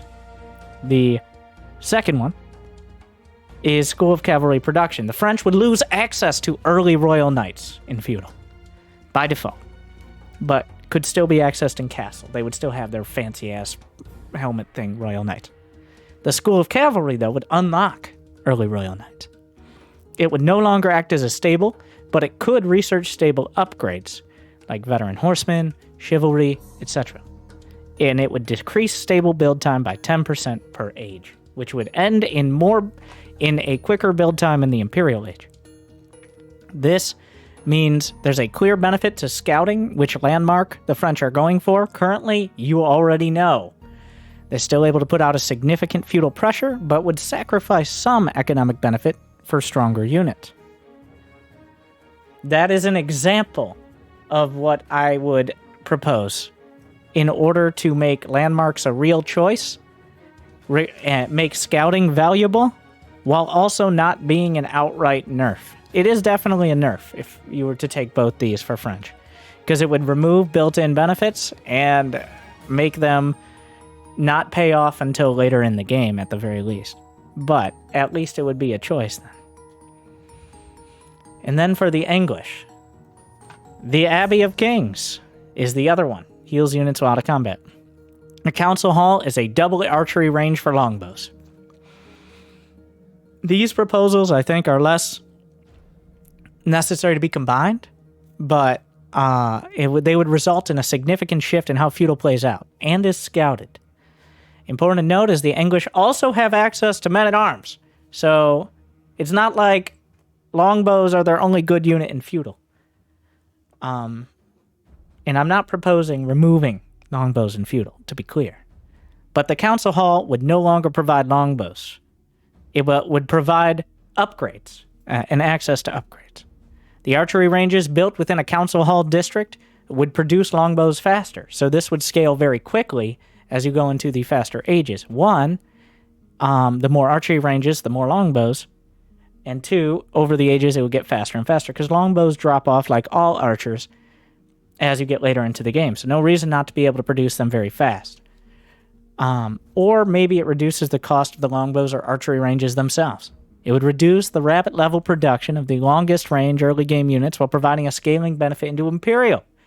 And it could be tweaked for other things, like I'm not sure if it'd be better to have faster longbow production from archery ranges or just a discount or some other benefit, but the fact they can just start spamming longbows 7 seconds apiece before other civs can have an archery range is fucking ridiculous, in my opinion. Especially combined with the fact they also have men-at-arms, which means if anyone gets men-at-arms, it should either be the Holy Roman Empire only, or nobody, or everybody. But not English. I mean, yes, historical accurate. Just give everybody men-at-arms. I think that would fix a lot of things. It's ridiculous, the power imbalance right now. But the point is, you don't need a bunch of longbows to already have amazing feudal units as English. And this isn't even necessarily... The only thing this would do is make it so you have to build archery ranges, which is the same investment everyone else has to make. You would still have the longbows, which are better in most ways. That is... I don't need to defend it, but just to be clear. And then the Abbey of Kings. This is my least confident proposal, because I think this landmark, along with many others from other civilizations, could be reworked into something completely different, like an economic landmark.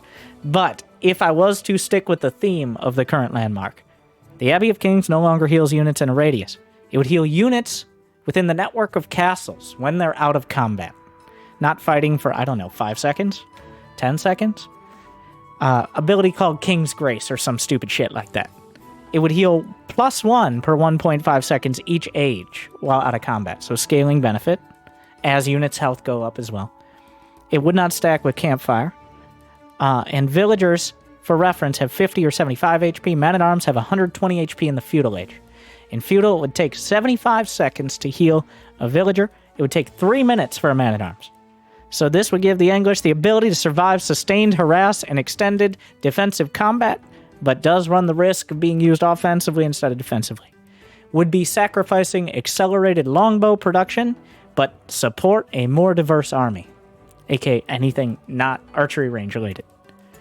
The summary, though, if you needed to get there, is that I believe there is a ton of potential to adjust and improve the landmark system. And it's just an example of what could be done to provide more strategic diversity, even in the early stages. I would love to see a dedicated pass on the small 3 and to find some options for interesting strategies. I don't think any of these proposals should be copy-pasted necessarily, but instead serve as a launching point for a larger discussion around landmarks in general, as they're such a key part of the game. I chose English and French because they're the most relatively simple and powerful, and could be used as a precedent for bringing other landmarks for other civilizations in line with their unique strengths. Thanks for reading this bullshit. Nobody cares. Makes me feel better, though. Thank you for watching Angry Coach. Like and subscribe. Do you want to see more AoE 4? It certainly was something, wasn't it? Thanks for watching.